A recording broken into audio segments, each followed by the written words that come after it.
Life starts with reactivity. Before thought, before feeling, organisms respond to the world around them. This is proto-reactivity, the simplest way life interacts with its environment. A bacterium moves toward food. It avoids a harmful chemical. It doesn't know why. It doesn't think, it just reacts. These responses don't come from choice. They happen because of how the cell is built. Imagine a puddle of water with single-celled organisms in it. The sun rises and warms the water. Some cells move toward the heat. Others stay still. The ones that move may grow faster. They reach areas where food collects. Over time, this behavior gives them an edge. They don't learn. They don't plan. Their membranes have proteins that shift shape when they feel warmth. That shape change triggers movement. That's it. That's proto-reactivity. Chemical gradients are another early cue. Some molecules spread through water from a source. A cell can have receptors on its surface that bind with these molecules. When enough receptors detect a high concentration, the cell's internal processes adjust. It might swim toward the source. Again, there's no awareness. The molecules attach, the cell's structure shifts, and its tiny motors respond. These reactions depend on physics and chemistry. The proteins involved are sensitive to changes in shape, charge, and environment. When a receptor binds to a molecule, it might cause a chain of changes inside the cell. Each step follows from the last. This cascade leads to a reaction: movement, growth, division. The cell doesn't know it's doing any of this. Heat can work the same way. Heat-sensitive proteins change shape at specific temperatures. These proteins can control ion flow across a membrane. That ion shift creates a signal. In multicellular organisms, these signals can pass between cells. In single cells, the signal stays inside. Either way, it leads to a change. Maybe the cell turns, maybe it stops, maybe it starts moving faster. Light is another trigger. Some proteins react to photons. In bacteria, these proteins control motion. In plants, they can trigger growth. Light hits the molecule. It shifts shape. That change affects nearby structures. Again, no thought, no awareness, just cause and effect. In all these cases, the organism doesn't decide. It's not aware of options. It doesn't weigh choices. It follows built-in paths. These paths evolved. Cells that reacted in useful ways had more offspring. Those offspring inherited the same reactions. Over time, these reactions became more complex. But at the start, they were simple and automatic. Think of a simple example from today's world. You drop sugar in a pond with algae. The sugar diffuses through the water. Some algae have receptors for it. When the sugar binds, those algae adjust their behavior. Maybe they open ion channels. Maybe they change their flagella's motion. The result is movement toward the sugar. No thought, no goal, just chemical response. We see the same thing in molds. A slime mold spreads across a surface. It doesn't have a brain, but it sends out branches in many directions. As one branch finds food, the mold strengthens that path and pulls back from others. This seems smart, but it isn't. It's built-in feedback. Chemicals from the food reinforce growth in that direction. The other branches get weaker signals and shrink. Reactivity can look complex, but it often comes from simple rules. In an ant, for example, you can find basic reactive behavior. If it bumps into a wall, it turns. If it smells food, it follows the scent. If it touches another ant, it adjusts its path. Each response ties to one input. The ant isn't thinking. Its nervous system routes signals quickly. The behavior feels smooth, but it's just reactions stacked together. Early multicellular life may have worked this way too. Cells passed signals from one to another. A trigger on one side caused a change across the whole body. This helped simple animals escape danger or find food. Jellyfish are a good example. They have nerve nets. A touch or change in light can cause the whole body to contract. There's no central brain, just reactivity even today. Much of what animals do is reactive. A frog's leg twitches when touched. A sea anemone closes when a fish brushes past. The response doesn't need thought. It only needs a system that senses and reacts. The jump from non-living to living matter may have started with this kind of response. Some molecules naturally form shapes that respond to changes. A lipid might form a bubble. If that bubble traps useful molecules, it can start to show primitive lifelike behavior. Add heat or light and the molecules shift. Some break, some reform. These cycles lead to variation. With variation comes selection. Proto-reactivity gives this variation direction. A bubble that reacts to light might move or grow in a way that helps it last longer.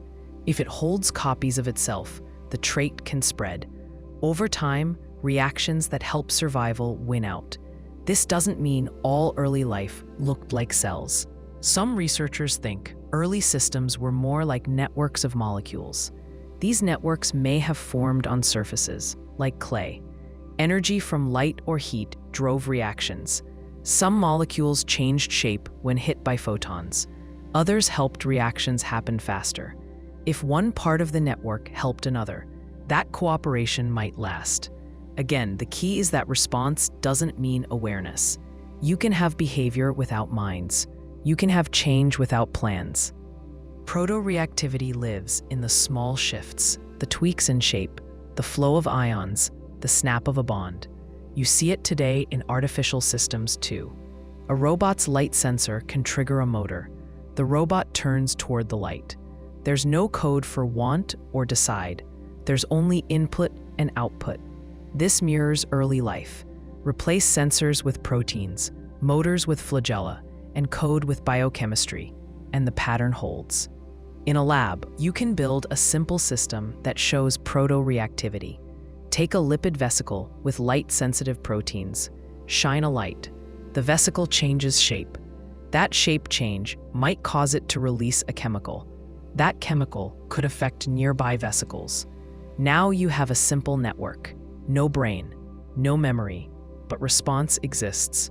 Proto-reactivity is the bridge between physics and biology. It shows how matter can begin to act like life.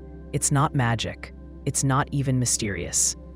Molecules shift, cells move, patterns emerge. What starts as a twitch becomes behavior. What begins as noise becomes signal. In this way, life starts, not with thought, but with response. Basic sensation begins with detection. Primitive nervous systems sense the world in simple ways. They do not interpret or name what they feel. They register raw input, pressure, heat, injury. Nothing is labeled, nothing is understood. But the body changes because something happened.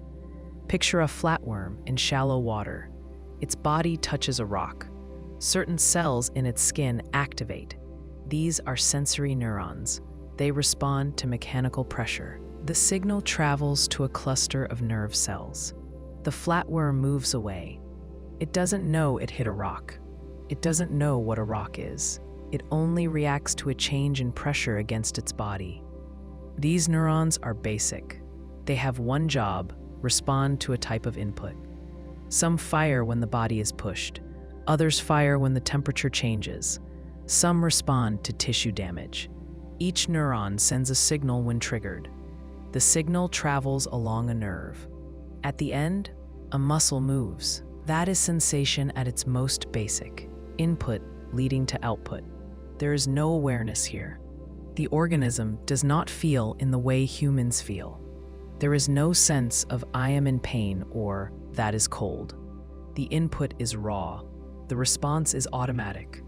If the signal reaches a threshold, it causes movement or some other change. If it does not, nothing happens. These responses can be tested. Scientists touch the skin of a sea slug. The slug pulls back. If the stimulus is mild, the reaction is weak. If it is sharp, the slug contracts more. This shows that even simple systems can tell the difference between strong and weak input. But they do not name it. They do not break it into categories. There is only more or less. Pain is not pain as we know it. It is nociception, the detection of damage. Specialized neurons called nociceptors fire when they detect harm. they do not create the feeling of pain. They send signals about harm. Those signals travel to motor neurons. Muscles contract. The animal pulls away. The goal is survival, not understanding. Temperature works the same way. Some cells respond to cold, others respond to heat. In jellyfish, for example, certain neurons activate when the water gets too warm. This triggers swimming movements. The jellyfish moves to cooler depths. It does not know the water is hot. Its cells sense a rise in temperature. That rise causes a change in behavior. Touch is the most direct. A physical force bends the cell membrane. Proteins in the membrane shift. That shift opens ion channels. Ions rush in. The neuron fires. It sends a signal to the next neuron or directly to a muscle. This is how pressure leads to motion. The system does not need a brain. It only needs a way to detect and a way to act. In very simple animals, neurons may not even connect in a central place. Instead, they form a net. A signal starts where the touch happens and spreads outward. This is called a nerve net.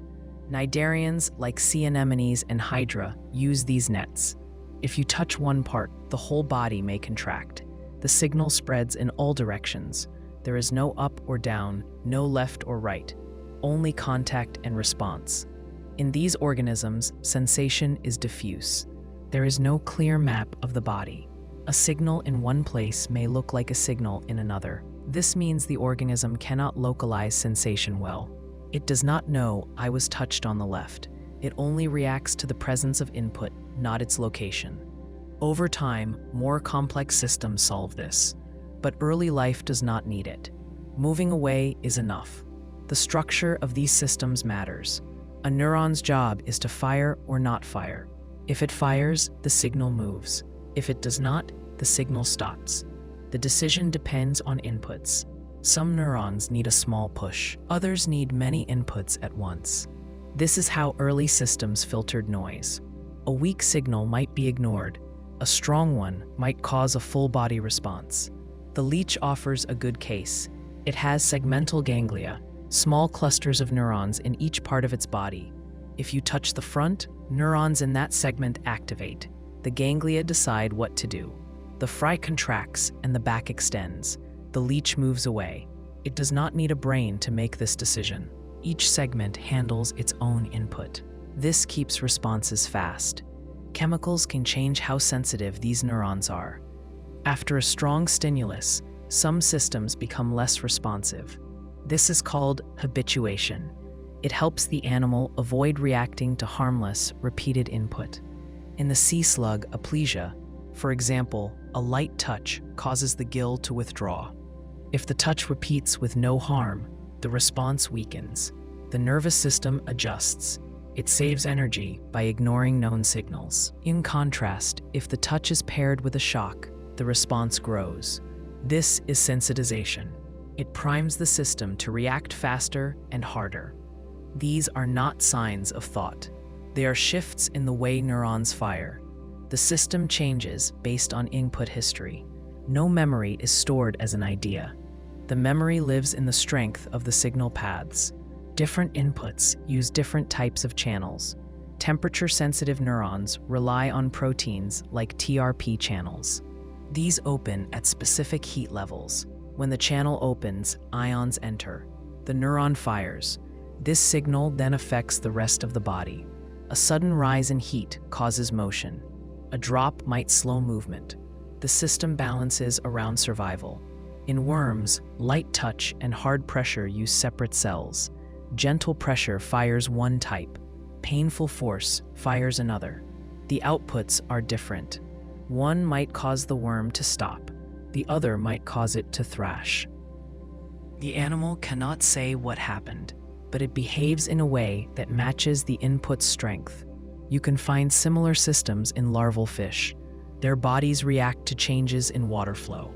If a predator passes nearby, the water moves. Hair cells on the fish's surface bend. These cells send signals to neurons that control fast muscle movement. The fish darts away. No brain decides. The signal jumps from sensory input to motor output in a fraction of a second. At this level, sensation is not divided. Pain, heat, and pressure do not feel different.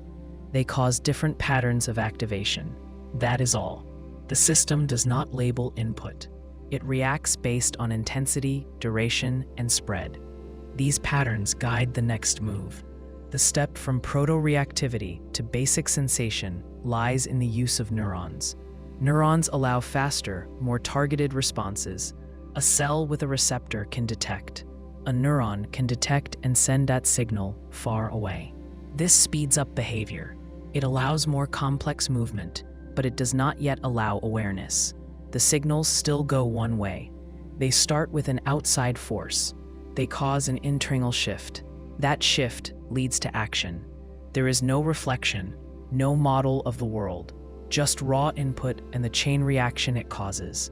The body feels, the body acts. There is nothing more at this stage.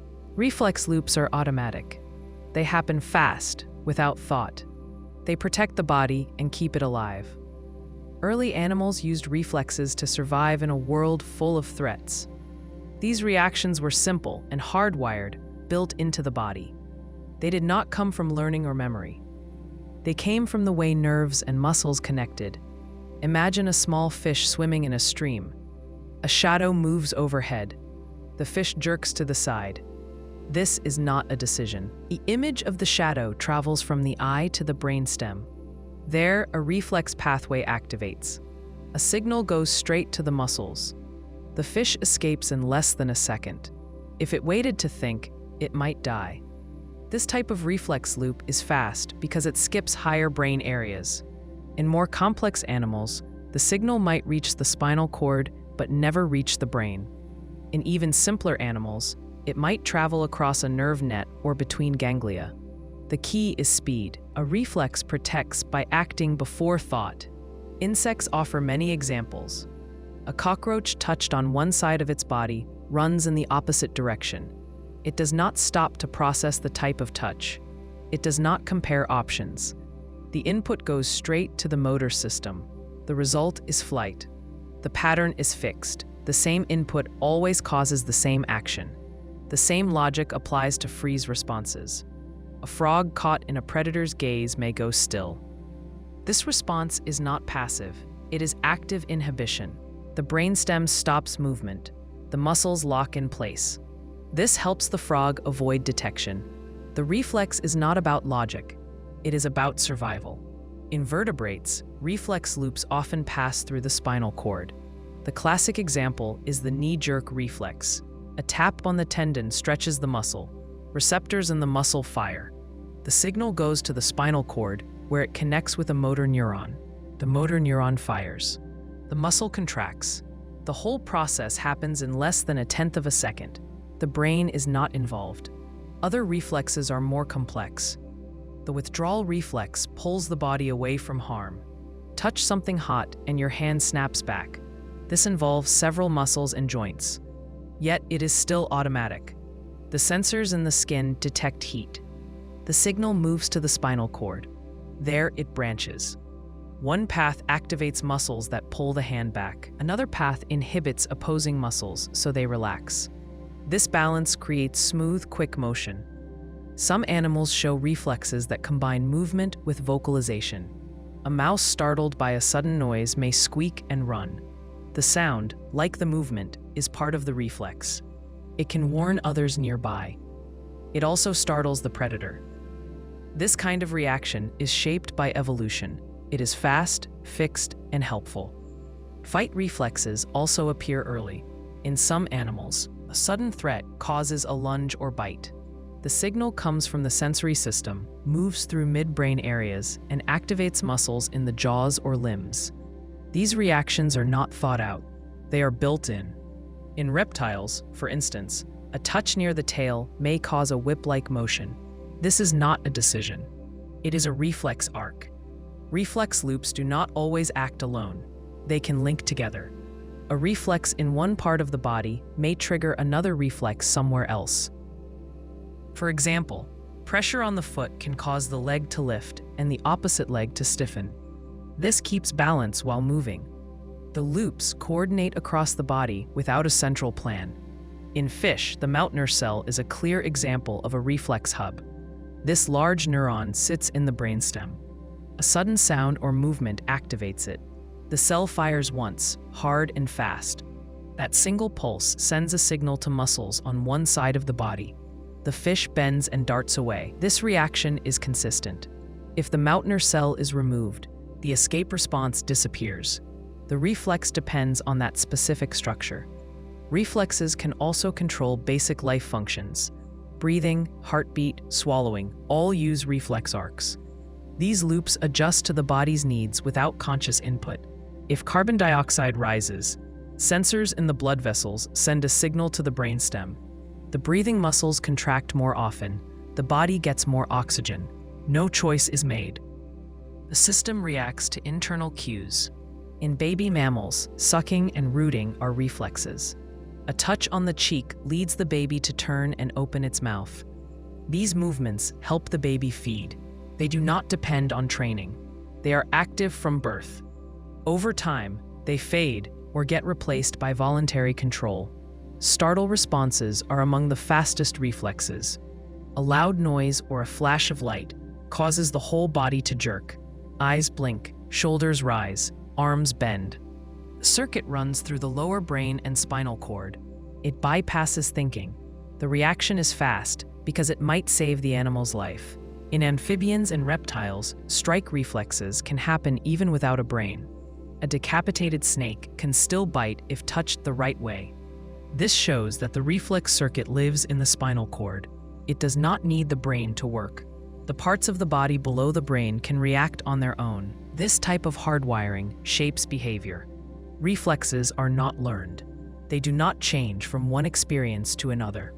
They do not adjust based on goals, but they can be shaped by evolution. Reflexes that help survival are kept. Those that fail may disappear over time. Some reflexes do allow slight variation. A fish might flick its tail harder if the signal is strong. A frog might jump farther if the threat is closer, but the pattern stays the same. Stimulus leads to action. The steps are set. In early nervous systems, these reflexes formed the base for more complex action. As brains grew, animals layered decisions on top of reflexes, but the reflexes stayed. Even in humans, many actions remain reflexive.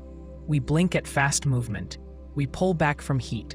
We startle at loud sounds. These are the same kinds of loops found in much simpler animals. The strength of a reflex loop lies in its speed and reliability. It does not ask questions. It does not wait for approval. It acts. That makes it ideal for survival. When danger is near, action matters more than thought. The body moves first. The mind catches up later. That is the power of the reflex. Directional awareness starts when an organism can tell where something comes from. It begins to sense if something is ahead, behind, or to the side.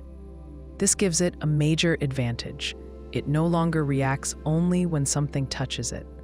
Now it can move toward food or away from danger before contact happens. It can compare inputs across space and act based on the difference. Picture a worm in damp soil. It senses a chemical. The concentration is stronger on one side of its body. The worm turns that way. It moves forward. If the signal grows stronger, it keeps going. If it weakens, the worm turns again. It has no concept of left or right. It only compares signal strength across its surface. That's enough. A stronger signal means go this way. A weaker signal means try another direction. This basic form of directional sensing is called gradient detection. Bacteria do it too. When a bacterium swims through liquid, it measures chemical levels over time. If food levels rise, it keeps moving in the same direction. If they fall, it changes course. It doesn't know where food is. It only knows whether things are getting better or worse. This kind of movement is called chemotaxis. In larger animals, directional sensing becomes more complex. Now they can detect differences at the same moment across different body parts. This is spatial sensing. For example, A cockroach hears a puff of air from behind. Tiny hairs along its body feel the movement. If hairs on the rear legs sense more pressure than those near the head, the cockroach runs forward. It doesn't need to locate the exact source. It just needs to move in the opposite direction. Fish use a similar system called the lateral line. It's a row of small pressure sensors along each side of the body. When water flows past them, each sensor responds to local changes. If a predator swims nearby, it creates pressure waves. The fish senses which side feels the pressure first or stronger. It turns and flees in the opposite direction. This gives it split-second awareness of nearby threats, even in murky water. Some animals use light for directional sensing. Flatworms have eye spots that detect brightness. These are not true eyes. They can't form images, but they can tell which side of the body gets more light. The worm turns away from light. This helps it hide under rocks or burrow into mud. It avoids drying out in the sun. The worm does not see danger. It reacts to patterns of light hitting its skin. Other organisms do the opposite. Moths fly toward light. Their eyes sense the direction of the strongest beam. In nature, the moon or stars give fixed light. Moths evolved to keep these lights at a constant angle. That helped them fly straight. Artificial lights confuse this system. The moth turns to keep the bulb at a set angle and ends up spiraling toward it. The movement is still directional. It just reacts to the wrong source. Sound also provides directional input. Frogs can hear where a sound comes from because each ear gets the signal at a slightly different time and volume. If a predator rustles leaves on the left, the frog hears it in the left ear a split second sooner. The brain uses that difference to locate the sound. The frog can leap away in the right direction. This requires paired sensory organs and a central place to compare inputs. Ants show directional behavior using smell. They lay trails of pheromones between their nest and food. Other ants follow the trail by sensing the odor with antennae on each side of the head. If one antenna picks up a stronger smell, the ant turns that way. This keeps it on the trail. If the smell fades, it turns more sharply to find it again. Ants can also use the sun to guide their path, adjusting their direction based on shadows and internal clocks. Even jellyfish, with no brain, respond directionally. They drift through the ocean, pulsing upward in waves. When they sense more food particles on one side, they adjust the rhythm of their pulsing to turn. The input is basic, more chemical cues on one side than the other, but it guides their path in a helpful way. Spiders rely on vibration. A spider waits at the center of its web. When an insect hits the silk, it sends out waves. The spider can feel which leg receives the signal first and strongest. That tells it where the prey is. It runs along the web without thinking, drawn by changes in tension. If the spider misjudges, it stops and corrects based on the next wave. Electric fields can also guide motion. Some fish create weak electric pulses and sense how objects reflect them. If an object distorts the electric field more on one side, the fish turns toward or away from it. This lets them find prey in dark or murky water. The input is not visual or audible. It's electric. But the goal is the same: know where something is and respond in the right direction. Insects with compound eyes also show directional sensing. A dragonfly sees many small images across its large eyes. It can detect motion and track it in space. If a fly moves to the right, the image shifts across the eye. That triggers pursuit. The dragonfly turns its head and wings to follow. The reflex starts in the eyes, but ends in fast, precise flight muscles. Directional awareness improves with more receptors and faster connections. In early life, a signal might travel through a few neurons before causing movement. In more developed systems, the signal fans out to multiple parts of the body at once. This gives more options: turn, duck, jump, flee. The organism picks the best movement without stopping to think. Even without a brain, systems can compare sides. For example, use tentacles to smell. When they approach a piece of fruit, they wave each tentacle through the air. The one that gets the stronger signal tells the body which way to go. The same idea works in heat sensing. Some snakes use pit organs to detect infrared radiation. If one side picks up more heat, the snake turns and strikes in that direction. The circuit is short. The result is fast. These examples show that directional awareness does not require thought. It requires structure. Paired sensors, simple comparisons, and fast loops make it work. Over time, these systems can grow more precise. But even the earliest forms helped animals survive by going toward what helps or away from what harms. That small shift from reacting to aiming marks a key step in how life became more aware of space. Proto-perception begins when organisms start to gather more than just raw input. They begin to sense shapes, patterns, and changes in their surroundings. They don't understand what they see or hear, but the signals they receive start to form rough outlines of the world. This is the first step toward perceiving, not just detecting light or sound, but using it to map space and time. Early eyes weren't really eyes. They were light-sensitive spots. These photoreceptor cells reacted when light struck them. Flatworms had them near the head, facing upward. They couldn't form images, but only told the worm whether it was in light or shadow. But that was enough to help it move toward dark places where it was safer from drying out or being seen. Then the light-sensitive spots changed. They folded inward into pits. This blocked light from some angles and let the cells sense direction. The pit eye gave the organism a crude sense of where light came from. If light entered the left side more than the right, the creature knew to turn right. It could now follow or avoid light in a more focused way. Some mollusks still have pit eyes like these. The next step was to add a lens. A clear layer of tissue formed over the pit and curved into a dome. This simple lens focused light onto the photoreceptors. Now, the eye could form a blurry image. It couldn't see details, but it could detect edges, movement, and contrast. This helped the animal tell where something began and ended. For a predator or prey, this made all the difference. A squid's eye is a good example of this path. It started as a light-sensitive patch, then became a pit, and finally a complex eye with a lens, retina, and iris. The squid now sees clear images and tracks fast movement. But even a blurry version of this helps early animals detect motion or looming shapes. This kind of visual input is more than sensation. It is a rough form of perception, turning input into a picture. Color came later. Some photoreceptor cells picked up specific wavelengths of light.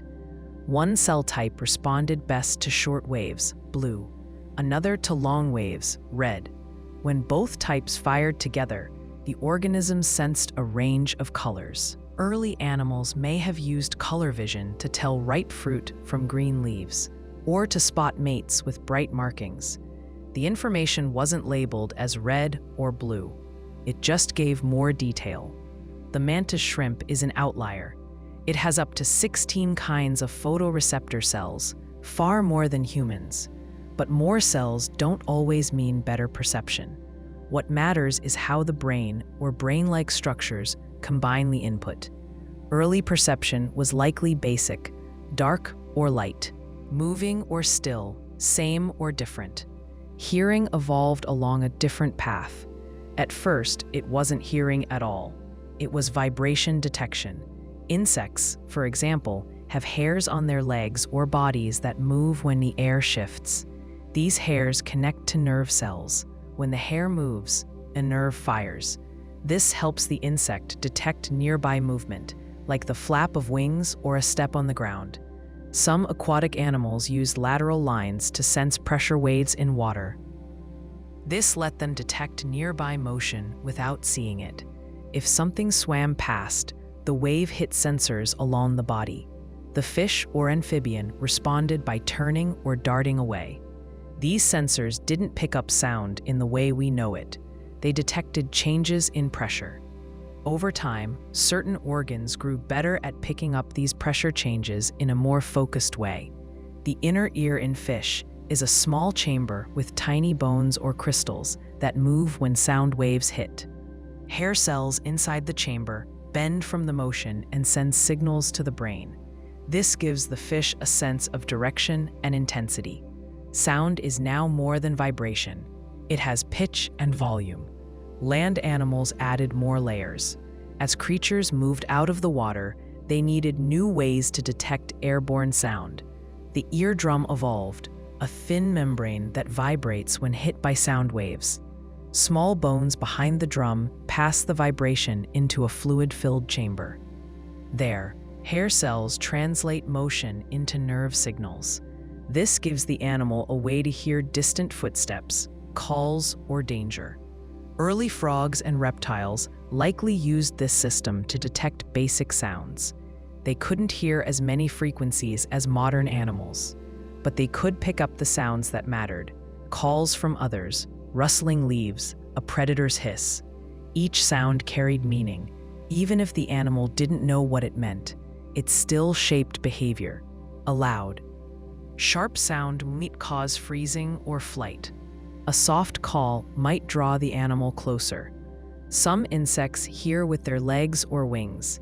Crickets, for example, have membranes on their legs that work like eardrums. These membranes respond to sound vibrations. The cricket knows if another male is calling nearby. Direction matters too. If one leg's membrane vibrates more than the other, the cricket turns that way. Even without ears, it locates the source. Combining sight and sound allows more precise response. A frog sees a shadow and hears a splash. These two inputs confirm the presence of something nearby. If the shadow moves while the sound continues, it may be a predator. The frog leaps away. Or it may be a mate. The frog moves closer. The animal doesn't think through these options. It just reacts to a pattern of input that over time proved useful. Some species developed structures to better direct sight and sound. Owls had facial discs that funnel sound toward their ears. This helps them hunt in the dark. Flies have compound eyes that detect fast changes in light. They can see motion we miss. Both sight and sound shape how they act, even if they don't think in pictures or words. Even with primitive brains, early animals could match signals to actions. If the shape loomed, run. If the call was low and slow, pause. If the color shifted from green to red, approach. These reactions weren't choices. They were based on how the brain or nerve center was wired, but they used real patterns. Shapes, colors, and sounds began to matter. In early vertebrates, the optic tectum became the place where visual signals were processed. It helped the animal tell direction, speed, and shape. It connected sight with movement. If something moved fast from left to right, the tectum sent signals to muscles to follow or flee. This is still how many reptiles and birds respond. The beginning of perception is not recognition. It is detection with structure. The animal does not know what a shadow is, but it knows that a certain shadow means change. It sees a shape, hears a sound, and moves in response. Shapes are not yet objects. Sounds are not yet language, but they point to something real, and that is the start of perceiving the world. Spatial consciousness begins when animals no longer react only to what is in front of them. Instead, they move through space with purpose. They form internal maps. They remember paths.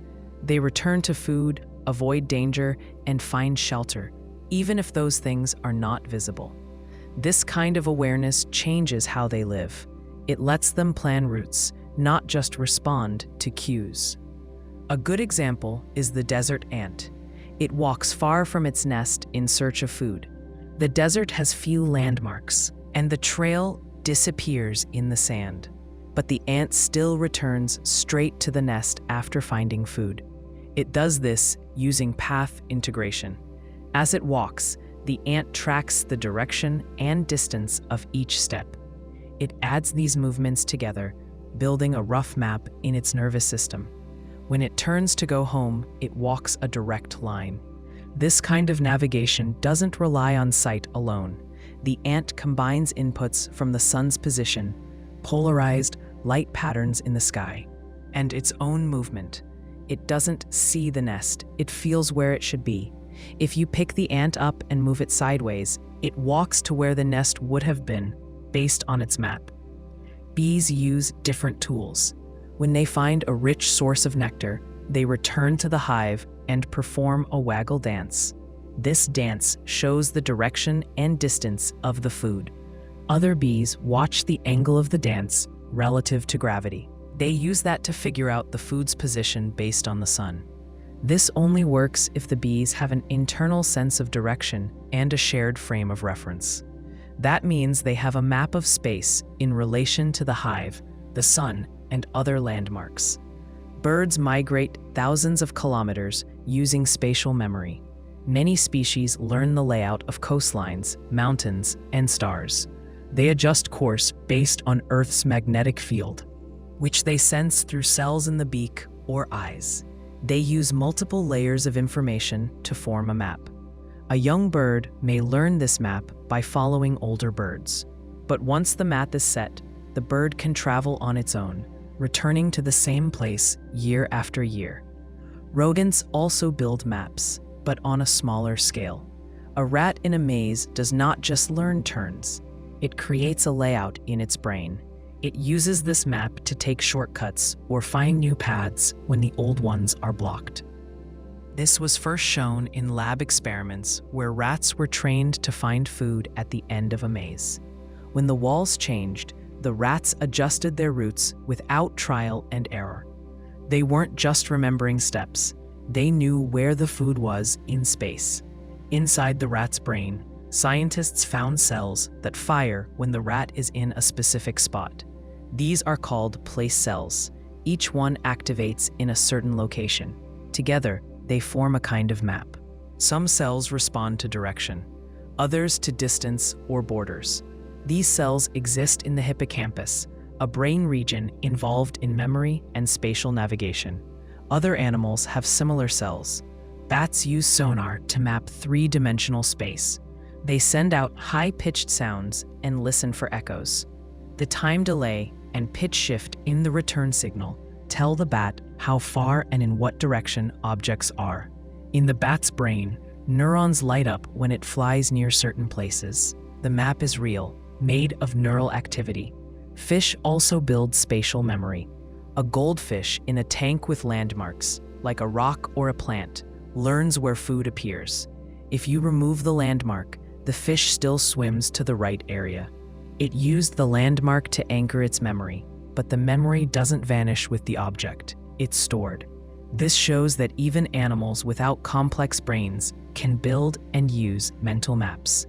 Crows and other corvids cache food in hidden spots. They come back days or weeks later to retrieve it. To do this, they must remember the exact location. They may use trees, rocks, or shadows as cues. If the environment changes, the bird still finds the cache by adjusting its memory. It knows where the food is in relation to the landscape. This is spatial thinking. Predators use spatial maps to track prey. A wolf chasing a deer does not follow a straight line.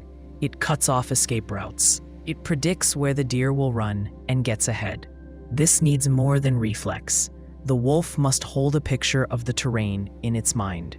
It must know where it is, where the deer is, and where they will both be in seconds. The wolf's brain links space and time. Octopuses solve mazes and open jars by forming short-term spatial memories. In experiments, they navigate tanks with tunnels, doors, and latches. Each trial changes slightly, but the octopus adapts, testing routes, remembering dead ends, and choosing new paths. Their nervous system is very different from ours, but they show clear signs of spatial learning. Some monkeys use tools and know how to return to places where tools are stored. A chimpanzee may travel to a tree where it left a stick for termite fishing. That action means it remembers where the stick is and that it has value. It links space, object, and purpose in a single memory. When the chimp plans its route, it factors in terrain, danger, and distance. It doesn't just walk, it chooses. Young human children show spatial awareness even before they learn to speak. A toddler who watches a toy being hidden under one of two cups will reach for the right one. If the cups are switched when the child looks away, a very young child may still choose based on where the toy was, not where it moved. As memory develops, the child learns to track movement and update the map. This shows that spatial consciousness builds over time. In all these cases, the animal doesn't need language. It doesn't describe the map, but the map shapes behavior. The creature knows where things are. It knows how to get from one place to another. It moves with intention. The map may be rough, full of gaps, but it works. It helps the animal solve problems, save energy, and survive. To form a map, the nervous system needs to track position over time. It needs input from movement, vision, and sometimes sound or smell. It must store these signals, combine them, and use them to guide action. That's what makes spatial consciousness different from reflex. It builds a model of space. It holds that model in memory. It updates the model with new input, and it uses the model to move not just reactively, but deliberately. Emotional awareness starts when organisms begin to feel something more than reflex. They no longer just run from pain or move toward food. Instead, internal states begin to guide behavior. These states, fear, desire, anger, do not need language. They are not thoughts. They are feelings tied to survival.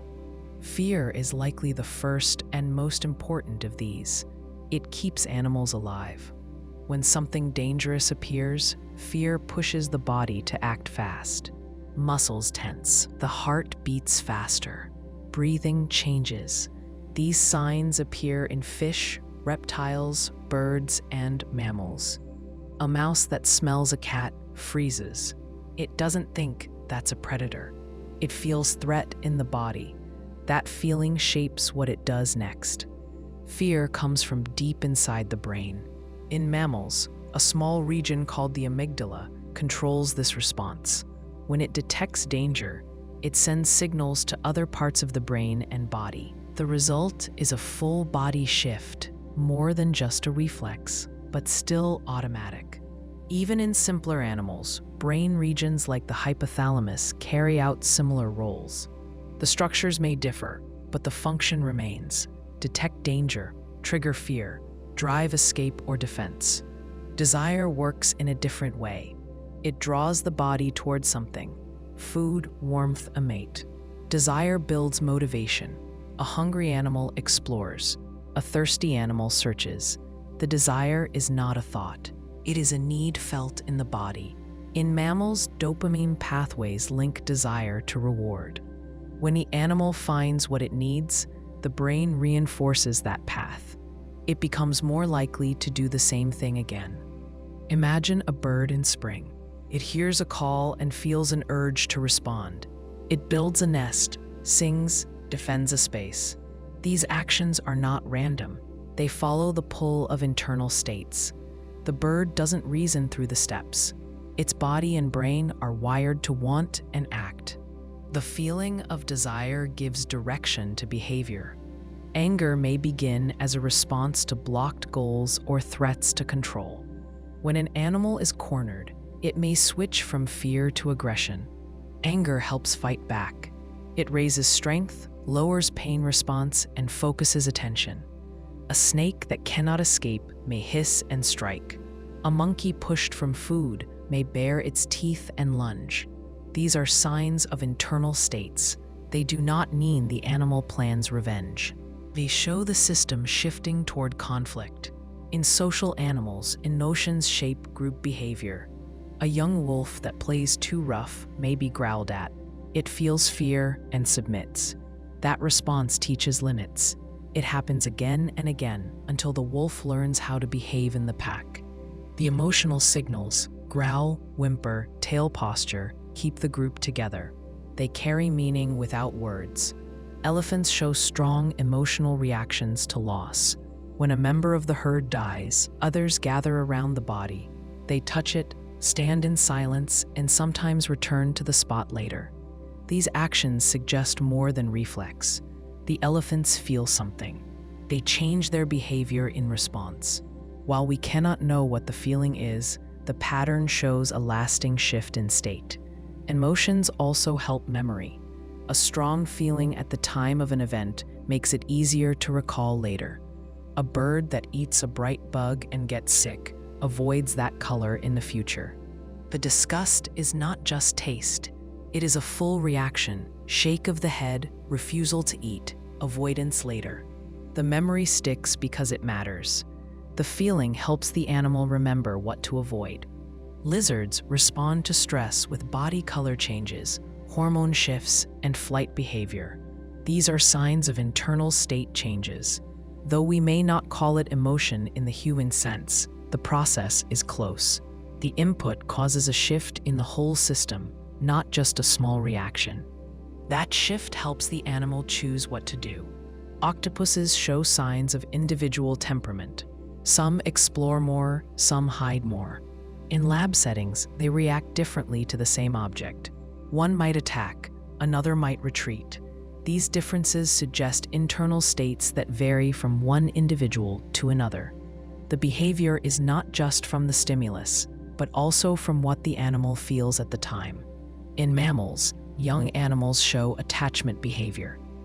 A calf separated from its mother cries and searches. The feeling of distress drives the search. Reuniting brings calm. These emotional cues keep the pair together. They increase the chance of survival. The system is tuned to respond to loss and reunion. That tuning is felt in the body and seen in behavior. Even in simple fish, researchers have found behavior that changes with experience.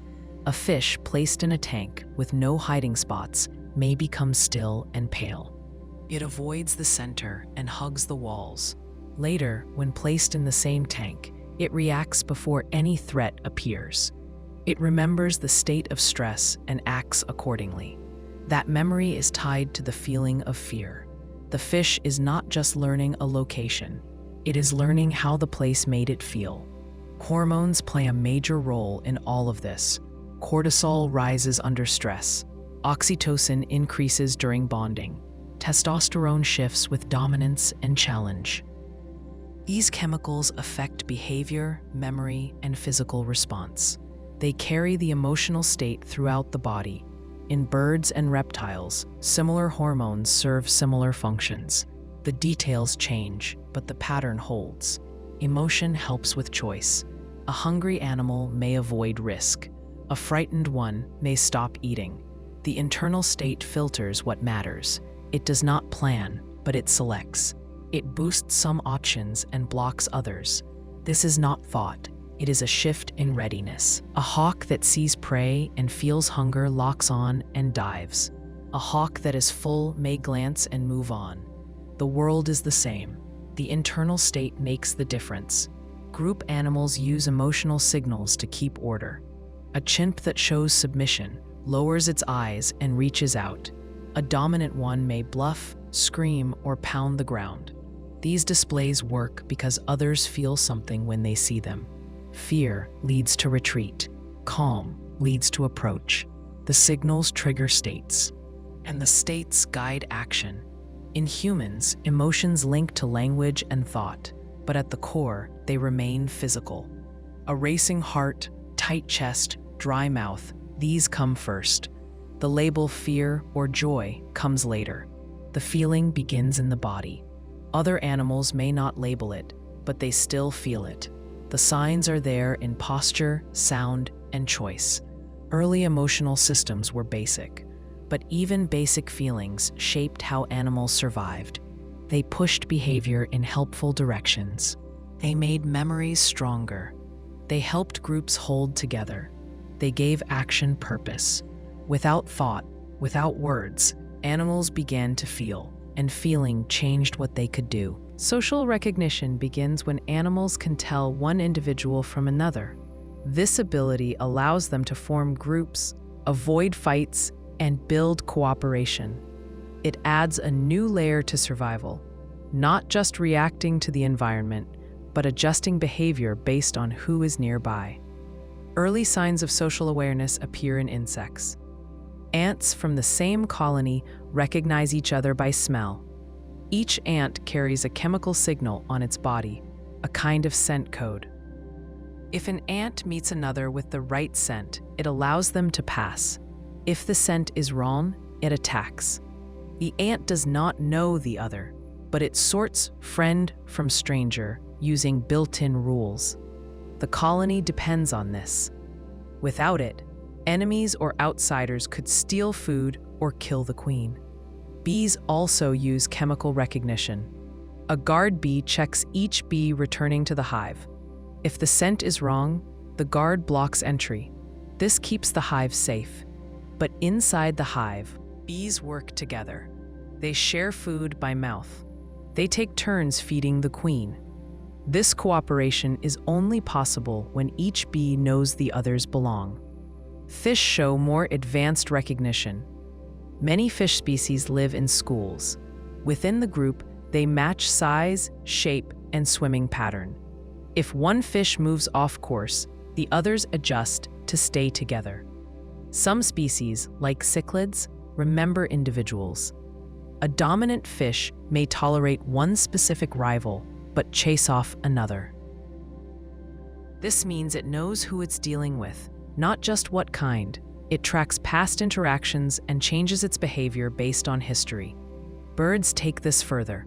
Pigeons can tell one bird from another by appearance or call. Crows and ravens go even further. They recognize faces, not just of other birds, but also of humans. In experiments, crows remember people who captured or fed them. They avoid the first and approach the second, even years later. This shows long-term memory linked to individual recognition. The crow does not just fear people, it remembers who did what. Social mammals rely heavily on recognition. Primates, for example, live in complex groups. A monkey knows its mother, siblings, rivals, and allies. It grooms some individuals and avoids others.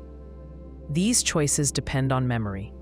A grooming partner from yesterday is not treated the same as a stranger. If another monkey helped in a fight, that loyalty shapes future actions. The group holds together through these remembered links. Dogs and wolves show strong social recognition. The wolf pack is a tight unit. Each member knows its place. The pack hunts as one, splits food fairly, and protects pups. If one wolf breaks rank, others correct it. This only works if each animal knows who is who. They use smell, body language, and sound to track this. A low growl may stop a fight before it starts. A tail wag may invite play or signal peace. Cooperation often grows from this kind of awareness. Meerkats take turns watching for predators. One stands guard while others dig or feed. The guard gives a warning call if danger appears. Then another takes over. The group remembers who contributes. An individual that never helps may get pushed out. The behavior is not random. It is tied to memory and recognition. In elephants, social memory lasts for years. A matriarch leads the herd and remembers where to find water during dry times. She also remembers other herds, past threats, and allies. Young elephants learn from her. If they meet another group, they watch how she reacts. Her behavior signals if the others are safe or dangerous. This level of recognition builds trust and prevents needless fights. Dolphins live in fluid social networks. They recognize dozens of other dolphins by sound. Each one has a signature whistle. Like a name, dolphins call to each other across long distances. Mothers and calves stay in touch using these sounds. Males form bonds and cooperate to court females. These alliances last for years. The dolphins know each partner and adjust behavior based on trust. Chimpanzees form even more complex social ties. A chimp knows who is dominant, who grooms whom, and who shares food. If a low-ranking chimp wants to move up, it may form alliances. It grooms one partner, shares food with another, and avoids direct challenge. These actions require memory and prediction. The chimp must know how others have acted in the past and guess how they might react now. Even rodents show signs of social memory. Mice recognize cage mates by smell. If you separate two mice, then reunite them, the mouse reacts differently, depending on whether it knows the other. It explores more with strangers, less with known individuals. This suggests it remembers. It adjusts behavior based on past experience. Vocal recognition is common in birds and mammals. Penguins in a colony of thousands can find their chicks by sound alone. Each chick has a unique call. The parent listens and responds only to its own.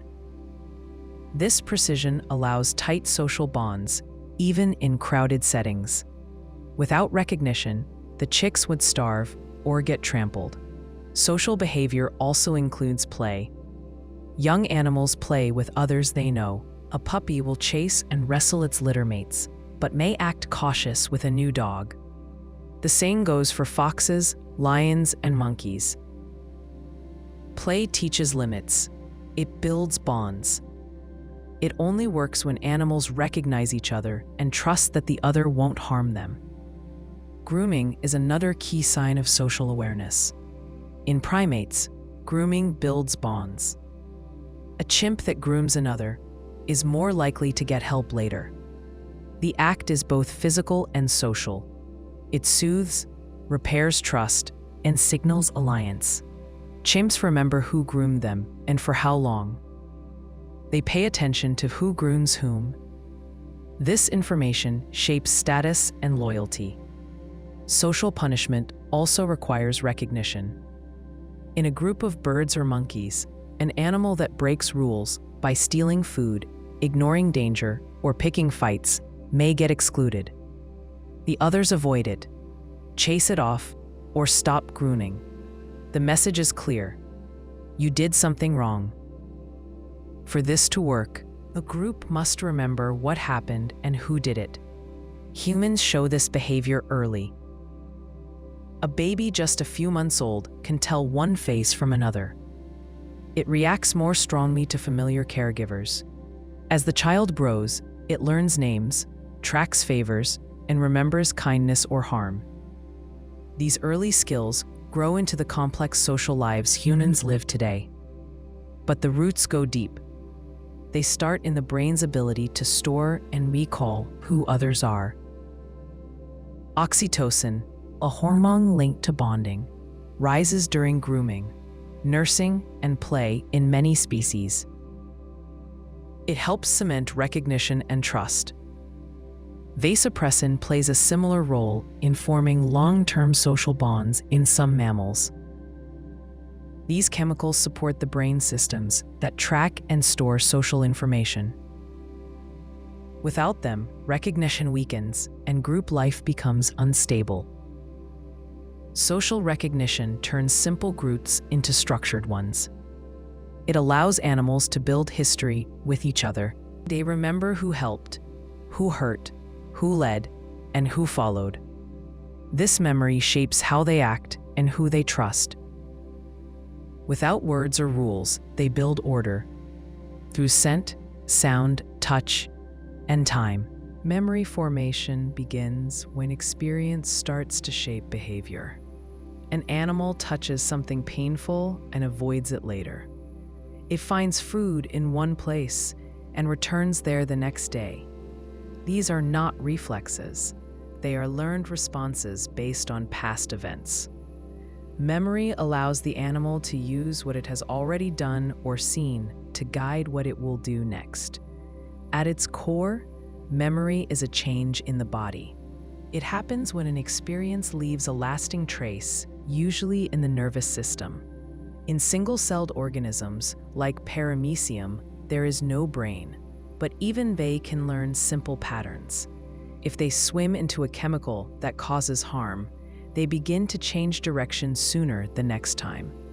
Their response shifts. This is a basic form of learning, and it does not require a nervous system. In animals with neurons, memory becomes more structured. A sea slug called Aplysia helped scientists understand how memory works. If you touch its gill lightly, it withdraws. If you repeat the touch many times with no harm, the gill stops pulling back. This is habituation. The slug learns that the touch is not dangerous. The neurons fire less. The synapses, where nerves pass signals, change. This is memory at the cellular level. If you pair that same touch with a small electric shock, the response grows stronger instead of weaker. The slug now reacts more to even a light touch.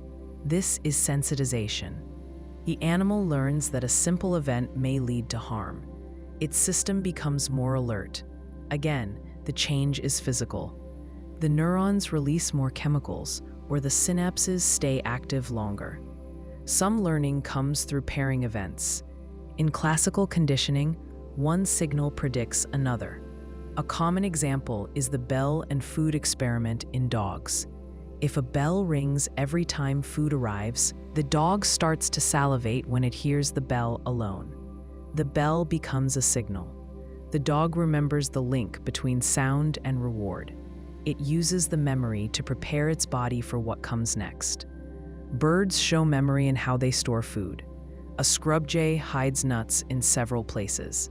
Days later, it returns to those spots and retrieves the food. If one kind of nut spoils quickly, the bird remembers how long ago it stored each type and chooses fresh ones first. This shows that memory can hold not just location, but also time and quality. The bird recalls the what, where, and when, key parts of episodic memory. Rodents learn to navigate mazes by trial and error. A rat placed in a T-shaped maze finds food in the right arm. The next time, it turns right sooner. Over repeated trials, it learns the path. But if the maze changes, the rat can adjust. It doesn't just follow scent trails, it builds a mental map. That map gets stored in the hippocampus, a brain region linked to spatial memory. If you record the activity of neurons in the rat's hippocampus, you can see certain cells fire when the rat is in a specific spot. These are called place cells. Each one responds to a location. Together, they form a map of the maze inside the rat's brain. When the rat rests, the same cells fire in order again. This is memory replay. The brain is reviewing the path, which may help store it more firmly. Insects also form memories. A bee finds a flower with nectar and returns to the hive. It dances to show others where the flower is. On future trips, the bee uses landmarks to find the spot again. If the flower runs dry, the bee stops returning.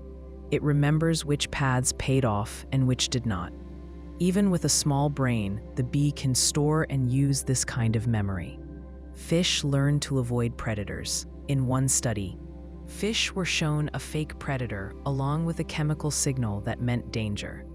Later, when the fish saw the predator shape alone, they hid. The memory of the danger cue was tied to the image of the predator. The fish now treated that shape as a real threat. This helps the fish react to future risks before getting hurt. Octopuses remember how to open jars with food inside. In lab settings, they are shown containers with screw tops or sliding lids. They explore the object, figure out how to open it, and get the food. On the next trial, they do it faster. Some even open new jars by generalizing from old ones. This kind of flexible memory shows the ability to store and apply past experience in new ways. In mammals, social memory also depends on learning. A mouse placed with another for a short time will remember the scent of that individual. If the two are reunited later, the mouse explores less. It already knows the other. But if enough time passes, the memory fades, and the mouse acts as if it's meeting a stranger again. The strength and length of memory depend on the brain's activity during the first meeting. Hormones can affect how memory forms. When an event is stressful or emotional, the body releases cortisol and adrenaline. These hormones boost brain activity in regions linked to memory, especially the amygdala and hippocampus. As a result, strong emotions can lead to strong memories. This is true in animals and humans. It helps prioritize what matters most, things tied to pain, threat, or reward. In birds that learn songs, memory plays a key role. Young birds hear the adult song and practice repeating it. Over time, they match their song to the memory of what they heard. If they are raised in silence, they sing poorly. Their learning window is short. If they miss it, they never learn the song well. This critical period shows that memory is not just about storage. Timing matters too. Tools like long-term potentiation, LTP, explain how memory strengthens. When two neurons fire together often, the connection between them grows stronger. This makes future signals faster and more reliable. The brain stores learning by changing the strength of these links. This process supports lasting memory and happens in many species. For humans and animals alike, memory shapes identity. Without it, each moment stands alone. With it, the past becomes part of the present. The animal moves not just based on what is here, but also on what has happened before. It learns which places are safe, which actions lead to food, which signals mean pain or reward. The body changes. The brain changes. Memory becomes action shaped by time. Tool use and anticipation mark a shift in how animals interact with their world. They no longer just react to what happens. They begin to shape what will happen. When an animal picks up a stick to reach food or drops a rock to crack a shell, it shows more than learning. It shows a basic form of planning. It acts in the present to create a future result. Crows are one of the clearest examples. In the wild, New Caledonian crows shape twigs into hooks to pull insects from bark. The crow selects the right branch, trims it, and bends the end. It knows the tool must reach and catch. The action shows more than trial and error. The crow holds an outcome in mind and works backward from it. In lab tests, these crows pass several steps to reach a reward. A piece of food is inside a box, out of reach. A long stick is also out of reach, but a short stick is nearby. The crow uses the short stick to get the long one, then uses the long one to get the food. This means the crow sees the whole sequence before it begins. Each step prepares for the next. That is foresight. Chimpanzees use tools in many ways. In forests, they break sticks to use as termite probes. They pick leaves, roll them, and dip them in water to drink. In some groups, they crack nuts with stones. A chimp selects the right rock, carries it to the nut, and strikes. If the rock breaks or the nut rolls, the chimp adjusts. It knows what should happen and corrects when it doesn't. Some chimps gather tools before they need them. In one study, a chimp collected stones in the morning and hid them near the fence of its enclosure. Later, when visitors arrived, it threw the stones. This showed planning for a future event, not just minutes ahead, but hours. The chimp stored what it would need, waited, and then used it. Sea otters use rocks to break open shellfish. They float on their backs, place a stone on their chest, and smash the shell against it. Some otters even carry a favorite rock in a pocket of skin under the arm. They save the tool because they know it would be useful again. The action is not random, it repeats with purpose. Elephants use sticks to scratch places they cannot reach. They also plug water holes with bark or mud to save water for later. They remember the spot and return when they need to drink.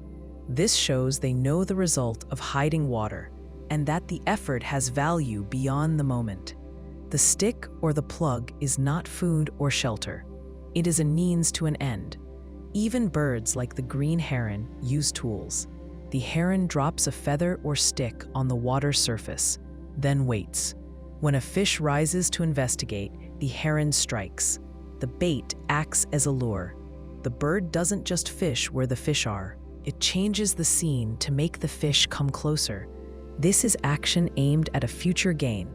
Capuchin monkeys use stones to crack nuts, but they also choose flat rocks as anvils and large stones as hammers. They test the hardness and shape before using them. If the nut does not crack, they may change tools. They do not strike blindly. They predict the result and revise when it fails. The monkey acts based on what it wants to happen. Anticipation is not limited to tool users. A fox hides food to eat later. A bird builds a nest before laying eggs. A squirrel stores nuts for winter. These actions show that animals can act for the future. They do not wait until the need appears. They prepare while conditions allow. That shift from reacting to preparing is key to higher thinking. Dogs trained with simple tasks can also show signs of anticipation. If taught that a bell means food comes in 10 minutes, the dog begins to salivate before the food arrives. If the trainer adds a second bell before the first, the dog can learn the new cue as well. This shows it builds a chain of cause and effect. It acts now because of what will happen, not just what is happening. Orangutans in the wild build leaf umbrellas when it rains. They strip large leaves, fold them, and hold them overhead. If rain threatens, they prepare the leaves even before the first drops fall. They may also build sleeping nests in trees each night, picking good branches and weaving them tight. The behavior is careful and planned, not random. Children show early signs of this ability. A toddler may push a stool across the floor to reach a cookie on a counter. It knows the stool must go under the shelf. It climbs and grabs. The child does not learn this by accident each time. It sees the path before acting. That same sense appears in other animals, though in different forms. Octopuses use coconut shells as shelters. They carry the shells across the seafloor and place them together. When threatened, they hide inside. Carrying the shells takes effort. The reward comes only later. The octopus invests now for a gain that may never come, but it acts as if the benefit is real. In controlled studies, ravens choose tools for future use. If shown a choice between an immediate small reward and a tool for a bigger reward later, they often pick the tool.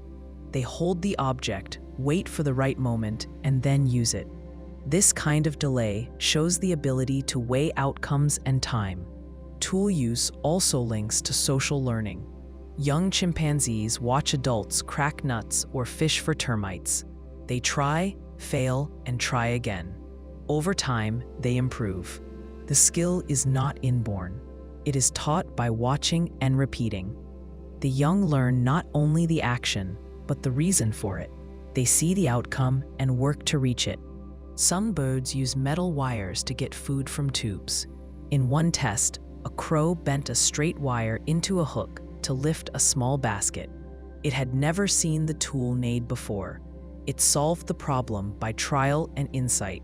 The crow held a goal in mind and shaped the tool to fit it. The brain areas involved in this kind of thinking vary by species, but a few regions are common. In mammals, the prefrontal cortex helps with planning and impulse control. In birds, the nidopallium caudolateral serves a similar role.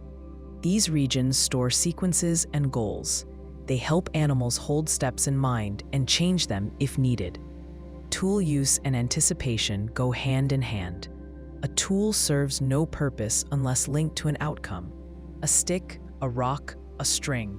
These things only matter when an animal can see what they make possible.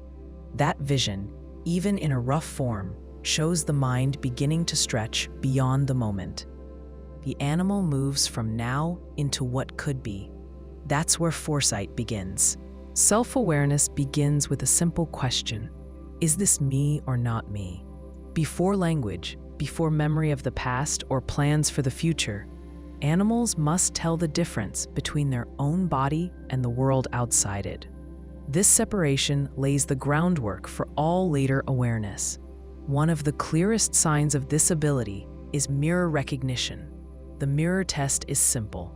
A mark is placed on an animal's face where it cannot see it, like the forehead or under the chin. A mirror is placed nearby.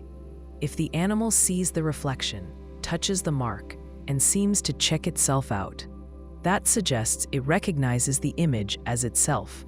It knows that is me in the mirror, not another animal. Only a few animals pass this test. Great apes, like chimpanzees, bonobos, and orangutans often do. They look in the mirror, touch the mark, and explore their own face or body. Some even inspect parts of themselves they can't usually see, like their teeth or back. This means they understand the reflection as a tool, not a rival. In one study, a chimpanzee named Gallop, placed in front of a mirror, first responded with threat displays. It thought the reflection was another chimp, but over a few days, it began to test the mirror. It moved its hand and watched the image do the same. It made faces. It turned around and looked behind the mirror. Soon, it began to use the mirror to groom itself. When researchers placed a red mark on its forehead, it touched the mark while looking in the mirror. This showed self-recognition. Humans develop this skill early in life.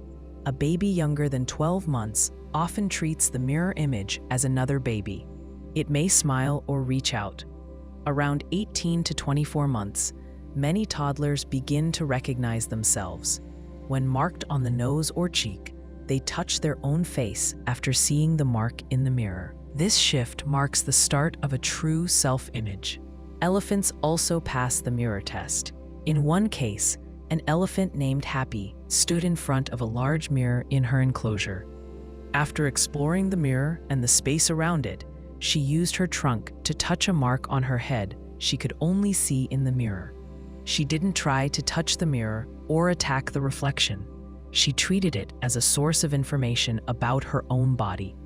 Dolphins show similar signs. They swim past mirrors and make specific movements while watching their reflection.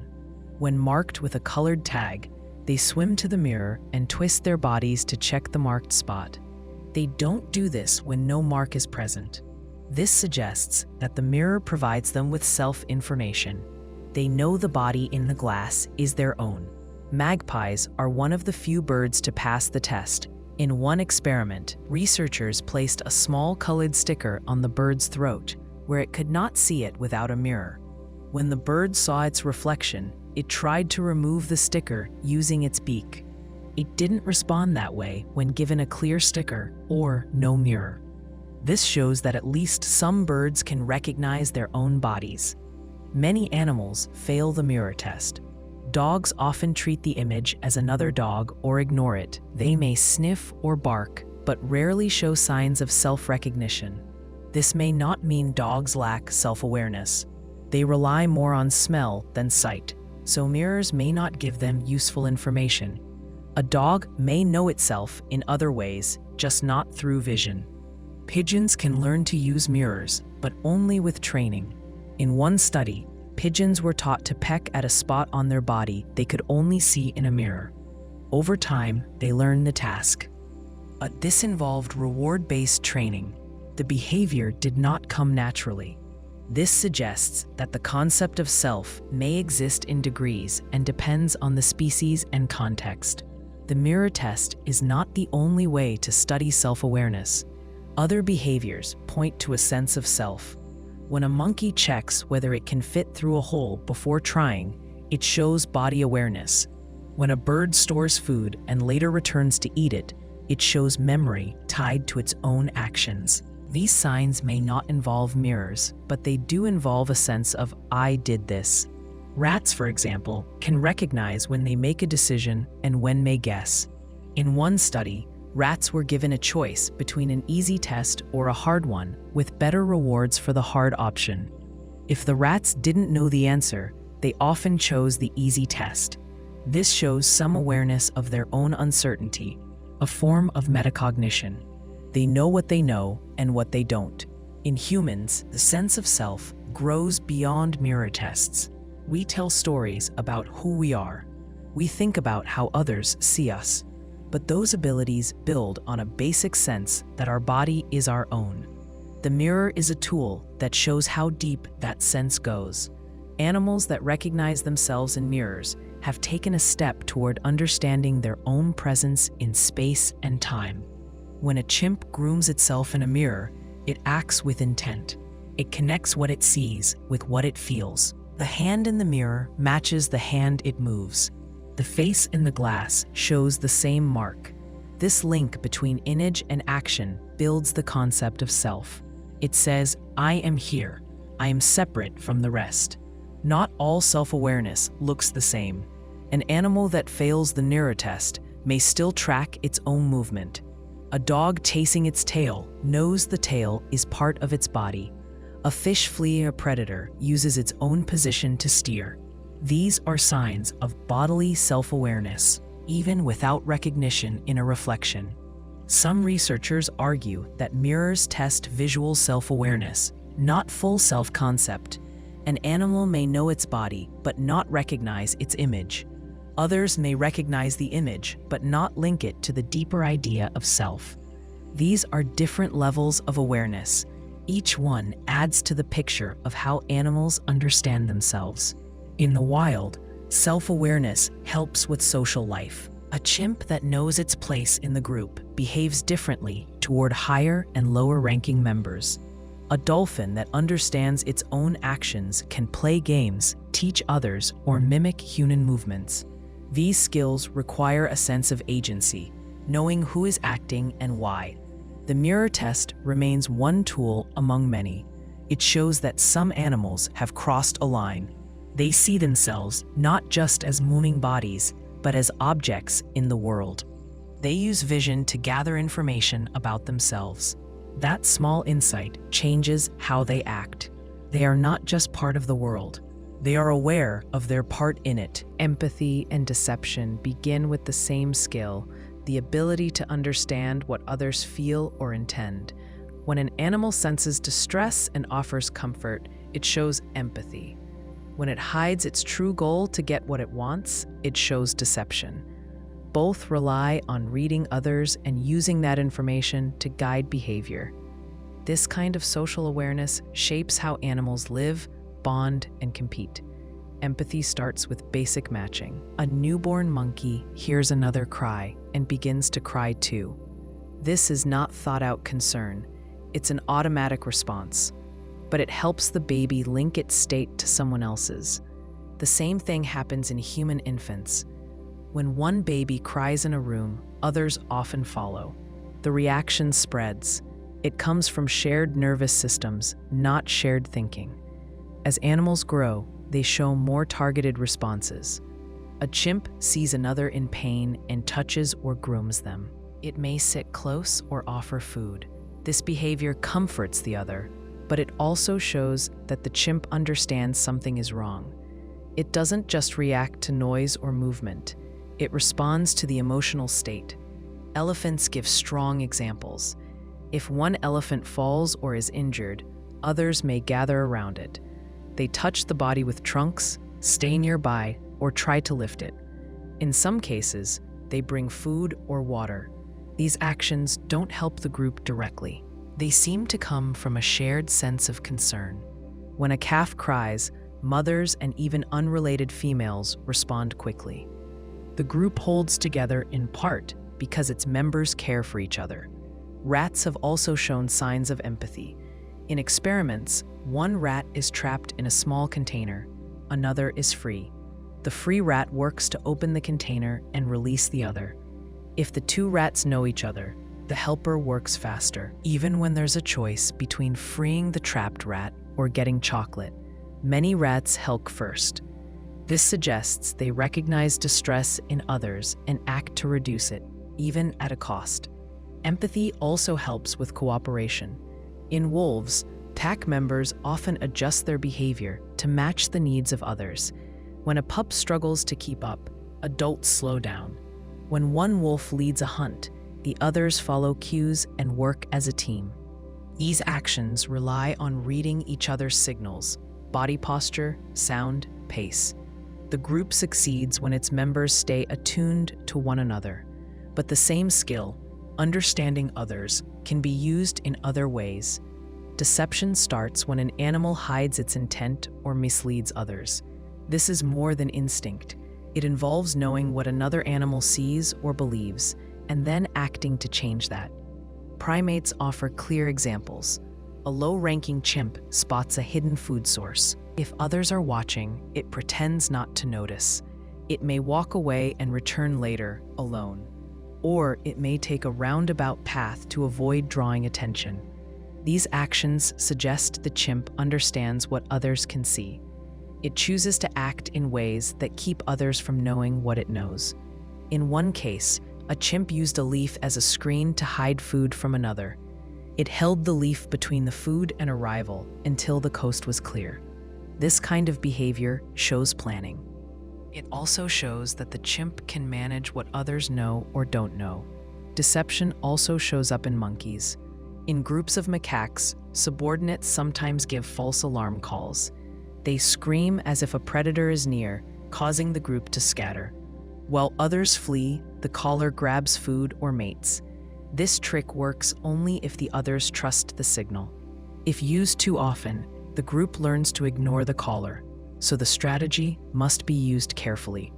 Birds also deceive. Scrub jays hide food in secret spots, then check to see if they were watched. If another bird saw them bury food, they later move it to a new spot. This only happens if they have stolen food themselves in the past. That suggests they assume others will act as they did. This kind of thinking, predicting others' behavior based on your own, is a sign of theory of mind, or at least a form of it. Young children start showing empathy and deception around the same age. A toddler may offer a toy to comfort a crying friend. Later, that same child may hide the toy and deny it. Both acts show awareness of another's feelings. The child knows how to soothe or mislead. The difference lies in the goal: help or gain. Dogs read human emotions well. They watch faces and body cues. A dog may come close when someone is sad or back away when someone is angry. This seems like empathy, though it may be partly learned. Dogs raised in human homes learn to match moods, but even street dogs, with little direct care, respond to tone and movement. They know when a person is safe or not. Some parrots show signs of manipulation. In experiments, they offer tokens in exchange for treats. If given extra tokens, some hide them from their partner. Others beg or whine to get more. These actions suggest they understand both value and the other bird's response. They use social cues to shift outcomes. Deception also appears in mating behavior. Male cuttlefish may change their color patterns to hide their sex.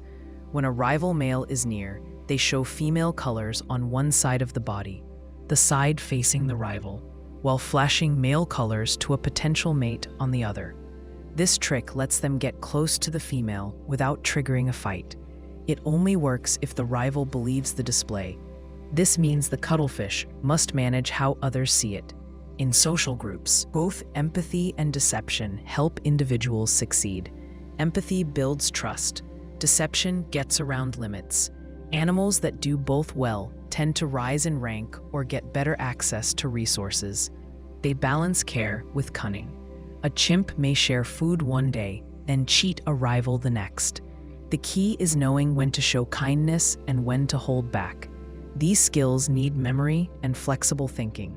The animal must track past events: who helped, who cheated, who watched. It must also adapt to the current situation. If others are nearby, it may hide its goal. If someone is in distress, it may offer comfort. The same brain systems used to understand the self are used to track others. Over time, this builds complex social lives. Both empathy and deception rely on reading emotion. The animal watches for signs of fear, joy, hunger, or pain. It uses those cues to decide what to do. Whether to help or to hide depends on the moment. But in each case, the animal sees more than just movement. It sees meaning. It understands what the other feels and what that feeling might lead to. That understanding opens the door to deeper connection and to smarter, more flexible behavior. Play and imagination begin when animals act out situations that are not real. A young animal may chase nothing, pounce on leaves, or wrestle gently with its sibling. These actions do not lead to food or escape. They are not urgent, but they serve a purpose. Through play, animals test movement, build skills, and try out roles. Imagination enters when they start to act as if something were true, even when it's not. Play appears early in life and across many species. Puppies chase each other, take turns being the one who runs or the one who tackles. They may snarl and bite, but hold back from real harm. Kittens do the same. They stalk and pounce on moving shadows. A cub may wrestle with its mother, practicing strikes and dodges it will need later in a fight. These games look like fights, but no one gets hurt. The actions are softened and exaggerated. The body learns what to do, but without the danger of a real threat. This kind of play is more than just random movement. It has rhythm and structure. Two animals take turns. They signal when play starts, using a bow or a call. If one bites too hard, the other yelps, and the game pauses. These signals keep things safe. They show that both animals agree. This is play, not a real attack. That shared understanding is the first step toward imagination. In birds, play is less common, but still visible. Young crows slide down snowy roofs, hang from branches, and drop objects just to watch them fall. Parrots play with toys, passing them from claw to beak, tossing and chasing them. Ravens have been seen flying upside down, flipping in the air for no reason. These acts waste energy, but build control and coordination. Primates show the richest kinds of play. A young chimp may carry a stick as if it were a baby. It rocks the stick, nests with it, and shows signs of care. This is not tool use. The stick does nothing, but the chimp treats it as if it matters. That is pretend behavior. The chimp acts out a role, rehearses a future situation, and practices caregiving before it has a real infant. This is imagination in a simple form. Humans do the same, but more often and in more ways. A toddler may feed an empty spoon to a stuffed animal. A child builds a fort out of chairs and blankets and calls it a spaceship. These acts are not confused with reality. The child knows the bear is not hungry, the chair is not a ship, but in that moment, they pretend. The action stands for something else. That is the essence of imagination. One thing becomes another in the mind. Play helps animals learn the world's rules. A goat kid on a hill learns how far it can jump. A fox cub learns how hard to bite. A child stacking blocks learns about balance. If the tower falls, the child tries again. No one has to teach this. The urge to play leads to the lesson. It's trial and error in a safe setting. The stakes are low, so mistakes are okay. That freedom makes learning faster. Social play adds another layer. When two animals play together, they must read each other's signals. They must guess what the other might do next. This builds theory of mind, the ability to think about another's thoughts.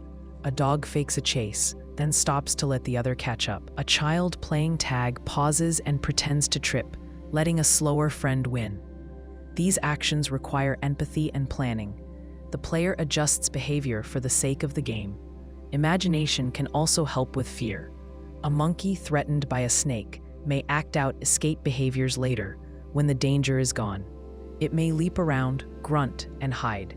These acts don't change anything in the moment, but they may help the monkey rehearse what to do if it sees a snake again. Hierarchy awareness begins when animals start to understand not just who others are, but where they stand in relation to them.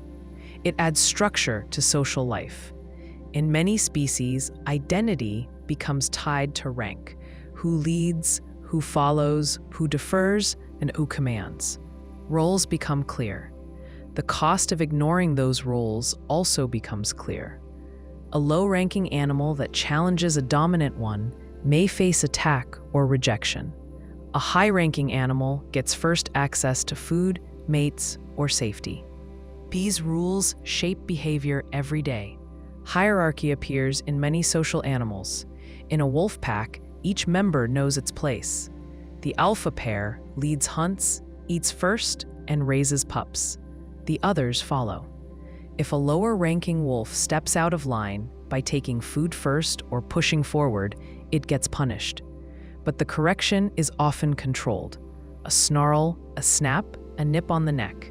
The message is simple: know your place. Once the rule is clear, conflict stays low. Everyone saves energy by avoiding fights they can't win. Monkeys show similar systems. In rhesus macaques, each troop has a clear ranking. Dominant individuals get more grooming, better food, and more mating chances.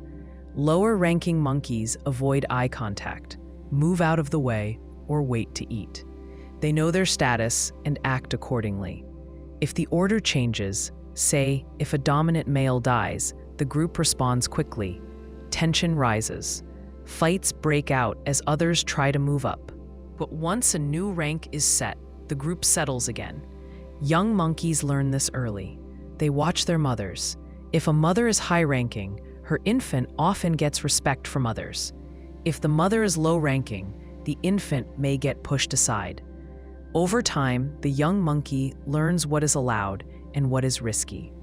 The lessons are not written. They're learned by watching and reacting. One wrong move brings a slap or scream. A right move earns a grooming session or access to food. Each result teaches the same thing: status matters. Crows and ravens have complex pecking orders too. A crow that wins fights may rise in rank and gain better access to food. But status in birds often comes not just from strength, but from alliances. A lower-ranking bird with strong social ties can sometimes outmaneuver a lone dominant bird. Ravens remember past fights and use that memory to pick future allies or avoid enemies. They play social chess, planning not just what to do now, but how it might affect rank later. Chickens gave us the term pecking order. In every flock, a clear line forms. One bird pecks, another yields. No one pecks back unless they believe they can win. Once the order is set, the birds live with less conflict. But if a new bird joins the flock, the fights begin again. The group has to test and reset its ranks, even in a small-brained animal. This process shows awareness of place and the social cost of acting out of turn. In baboons, status affects stress. High-ranking males show less cortisol in the blood, even during conflict. Low-ranking males carry high stress levels all the time. This affects health, reproduction, and survival. Females also follow a rank, often inherited from the mother. The daughter of a dominant female may outrank older females just because of her family line. This isn't based on strength, but on memory and group consensus. Everyone knows who belongs where. Elephants live in matriarchal herds. The oldest female leads, not because she's strongest, but because she knows the most. She remembers where water is in a drought, how to handle a threat, and which paths are safe. The others follow not out of fear, but out of trust. Younger females learn from her, and her status gives her the right to make decisions. If she dies, the next oldest or most experienced steps in. The group watches, waits, and accepts the new order through shared behavior. Dogs in groups often form social ranks as well. In shelters or homes with multiple dogs, one usually emerges as the leader. It may eat first, control play, or get the best sleeping spot. The others yield without much protest. This can be based on age, confidence, or how the dog handles others. The rules are flexible but clear. If a younger dog tries to jump the line too soon, it gets corrected. But over time, as others age or grow weaker, the order can change.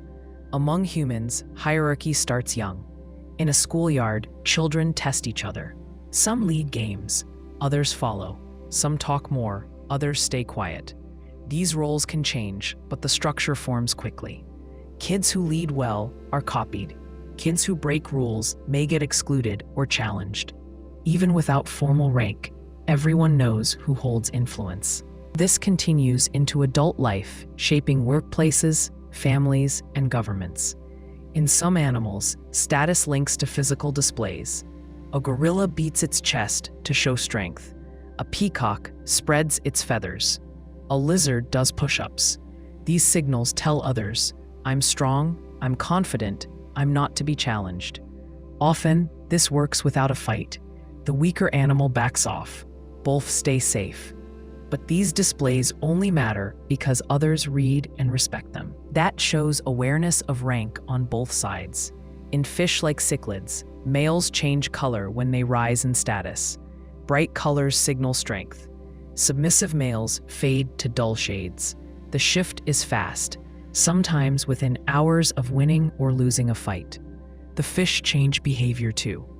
A dominant male patrols territory, chases rivals, and courts females. A lower-ranking male hides and avoids eye contact. The signals are not just body language, they become part of the body itself. This makes social rank visible and hard to ignore. Some species even fake status. A bird may puff its feathers or fake a display to look bigger than it is. If the bluff works, it may rise in rank or avoid a fight. But if the bluff is called, the cost is high. The loser drops in status and may lose access to food or mates. This shows that social standing depends on group memory. Animals don't just watch strength. They track history, who wins, who loses, who bluffs, and who backs it up. Punishment keeps the system in place. A chimp who steals food from a dominant may get attacked or chased. One who shares or grooms others gains allies. These social moves are remembered. If an animal helps a leader today, it may earn protection later. Status becomes a kind of social currency, gained, spent, and lost based on behavior.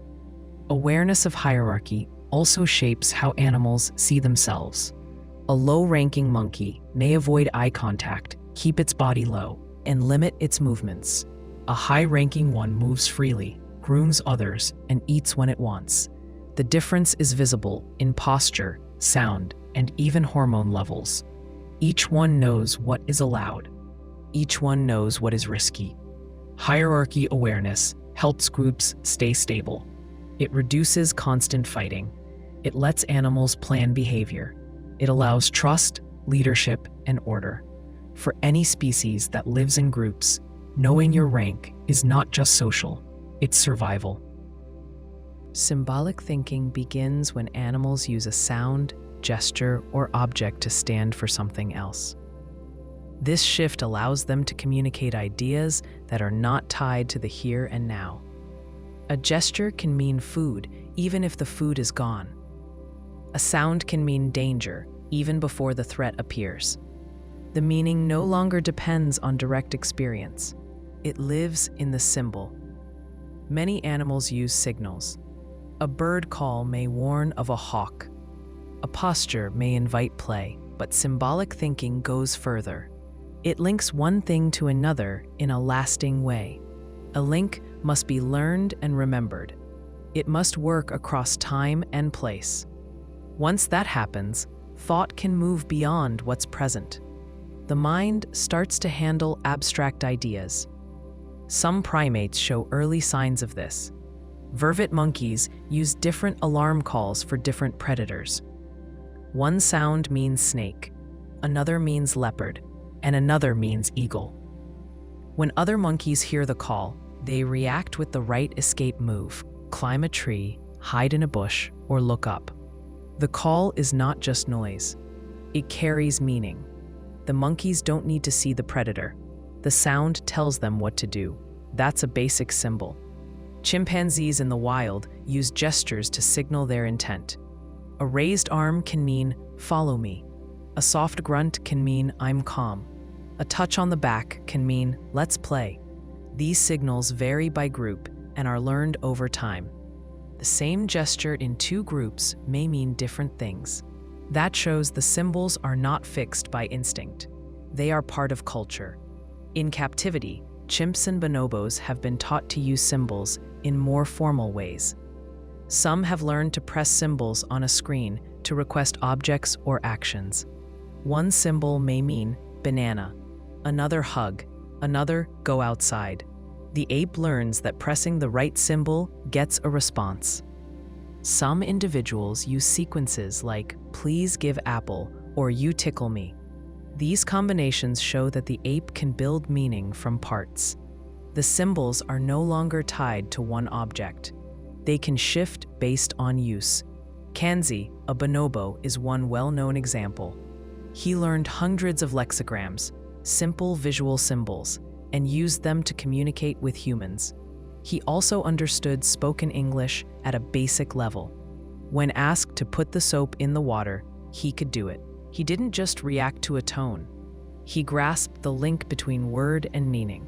He even made requests like hide tickle to ask for a playful chase. Parrots also show symbolic thinking. Alex, an African gray parrot, learned to label colors, shapes, and numbers. When shown a blue triangle, he could say blue, 3 corners, or triangle. He could also answer questions like what color or what shape. His responses were not memorized routines. He mixed and matched symbols to fit what he saw. He also asked questions himself, showing that he knew symbols could get information, not just give it. Dogs can learn the names of many objects. A border collie named Chaser knew over 1,000 toy names. She could fetch the correct one when asked. If told to get the frisbee or the ball, she picked the right toy. When shown a new object and given a new name, she used exclusion to match them. If Plix was a new word and all other toys had known names, she brought the unknown item. That shows she used the sound as a symbol. Human children begin to use symbols before they speak.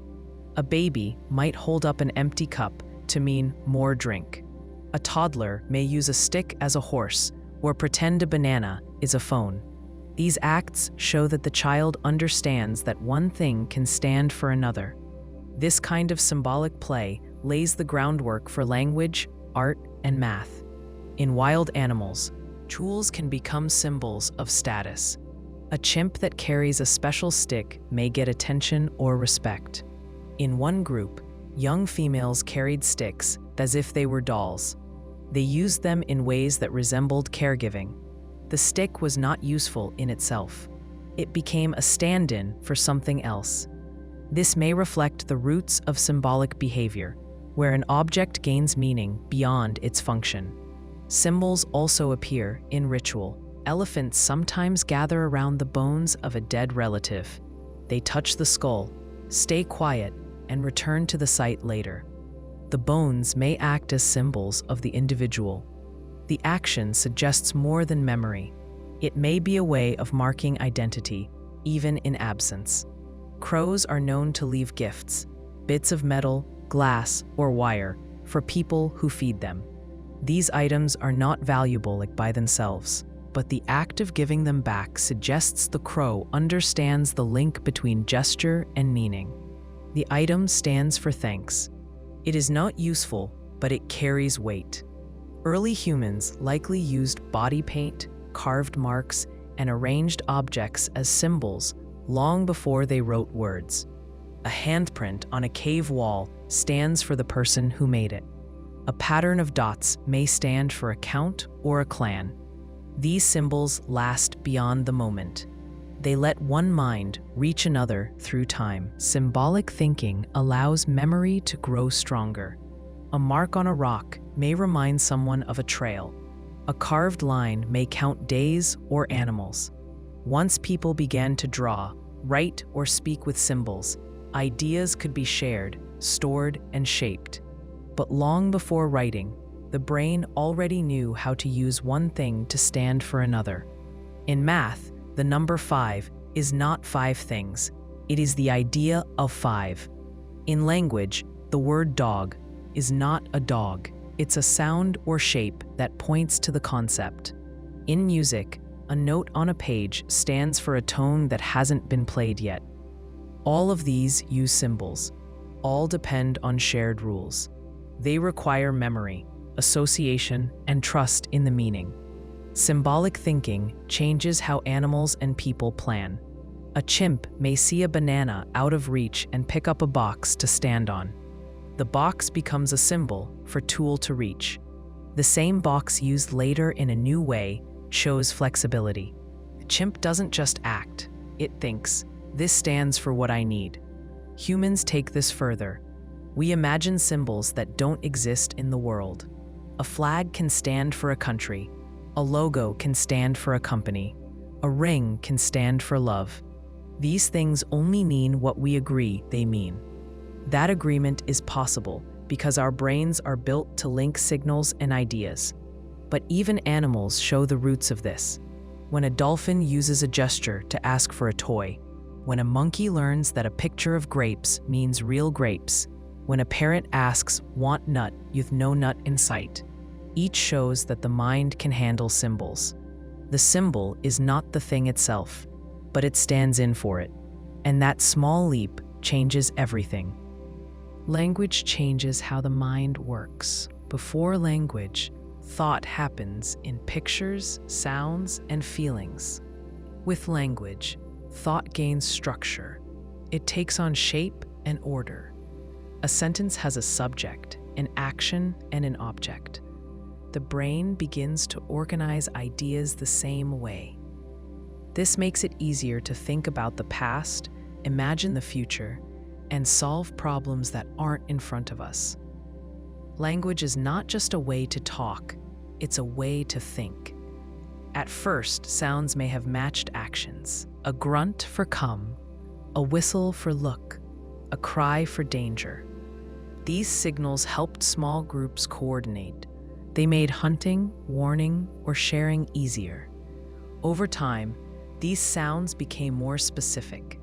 A sound might mean not just danger, but snake or fire.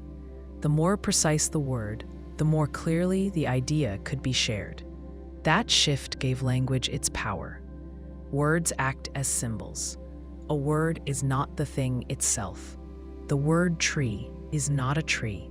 It's a sound that points to the idea of a tree. Once a group agrees on what that sound means, it can use it to share the idea. If one person says tree, another can picture it, find it, or climb it. The sound links minds. This shared meaning is what makes language different from simple signals. Syntax allows ideas to combine. Dog bites man, and man bites dog use the same words, but the order changes the meaning. That means language doesn't just pass facts, it carries relationships. It tells who did what to whom. This lets the speaker describe scenes they've seen, events they've imagined, or plans they've made. With syntax, thought becomes flexible and detailed. Children learn language early and fast. A baby hears words for months before speaking. Then, around age 1, it says its first words. At first, a word might stand for a whole idea. Milk may mean "I want milk" or "there's milk." Soon, the child learns to string words together. More milk shows intent. Want more milk shows structure. By age 3, most children use full sentences. They talk about things that aren't present. They ask questions. They tell stories. Language builds memory. A person can recall an event by telling the story of it. The words guide the thought. "I went to the river and saw a bear" helps the brain store the scene. Telling it later brings the memory back. Without language, a memory may fade as a feeling or blur. With language, it gains a timeline, characters, and cause. This makes memory more stable. Language also helps plan. A hunter might say, "We leave at dawn, circle the hill, and wait by the stream." Without words, each step would need to be shown or acted out. With language, the group can split up and still stay coordinated. Language turns action into instruction. It prepares the mind for what hasn't happened yet. Inside the brain, language lives in networks. In most people, the left side of the brain handles grammar and meaning. Broca's area helps form sentences. Wernicke's area helps understand them. These parts don't act alone. They connect to vision, movement, memory, and emotion. This web links speech to thought. A person hears a word, links it to an image or idea, and responds. The process happens in less than a second. Animals can learn some parts of language. A parrot can mimic words and link them to objects. A chimp can learn signs or symbols and use them to make requests. But there are limits. Most animals don't use grammar. They don't build long sentences or ask open-ended questions. They use language-like tools, but not full language. That line shows what makes human speech unique. Writing made language permanent. Spoken words vanish. Written ones stay. A mark on a wall, a scratch on clay, a stroke on paper. Each one holds meaning long after the speaker is gone. Writing lets people store laws, trade goods, track seasons, and pass on stories. It turns language into history. With writing came reading. A reader sees marks and hears the voice in their mind. That voice may be their own or imagined. This silent speech links thought to symbol. It lets a person learn from someone they've never met, who may have died long ago. Reading stretches time and space. It grows culture. Stories use language to build worlds. A story says, "Once there was a cave with a sleeping bear." The listener pictures it. They don't need to see the cave. The words bring it to life. This is imagination guided by speech. It lets people share fears, dreams, and values. A story may teach caution, courage, or hope. Its meaning lives beyond the words. Language also allows abstract thought. Without it, ideas like freedom, justice, or number are hard to hold. With words, the mind can grasp what it cannot touch. 7 is not a thing, it's a count. Tomorrow is not here, it's a time ahead. These ideas become real through speech. They shape decisions and beliefs. Inner speech is when we talk to ourselves. It may be silent, but it still uses language. What should I do? That was a mistake. These thoughts help us reflect, plan, and check our actions. Inner speech grows as children learn to speak. At first, they talk aloud while playing. Later, that talk moves inward. It becomes the voice inside the mind. Language can also shape how we see. In some languages, time flows left to right. In others, it moves east to west. Some languages use absolute direction, north, south, instead of left and right. Speakers of these languages remember space in different ways. The words they use shape how they think. Language does not just express thought, it can guide it. Questions push thought further. A child asks, "Why is the sky blue?" That question leads to answers, tests, and more questions. Language lets the mind ask what it doesn't know. It opens space for curiosity. It makes learning faster. Naming things gives them weight. A child afraid of a shadow says monster. That word gives the fear shape.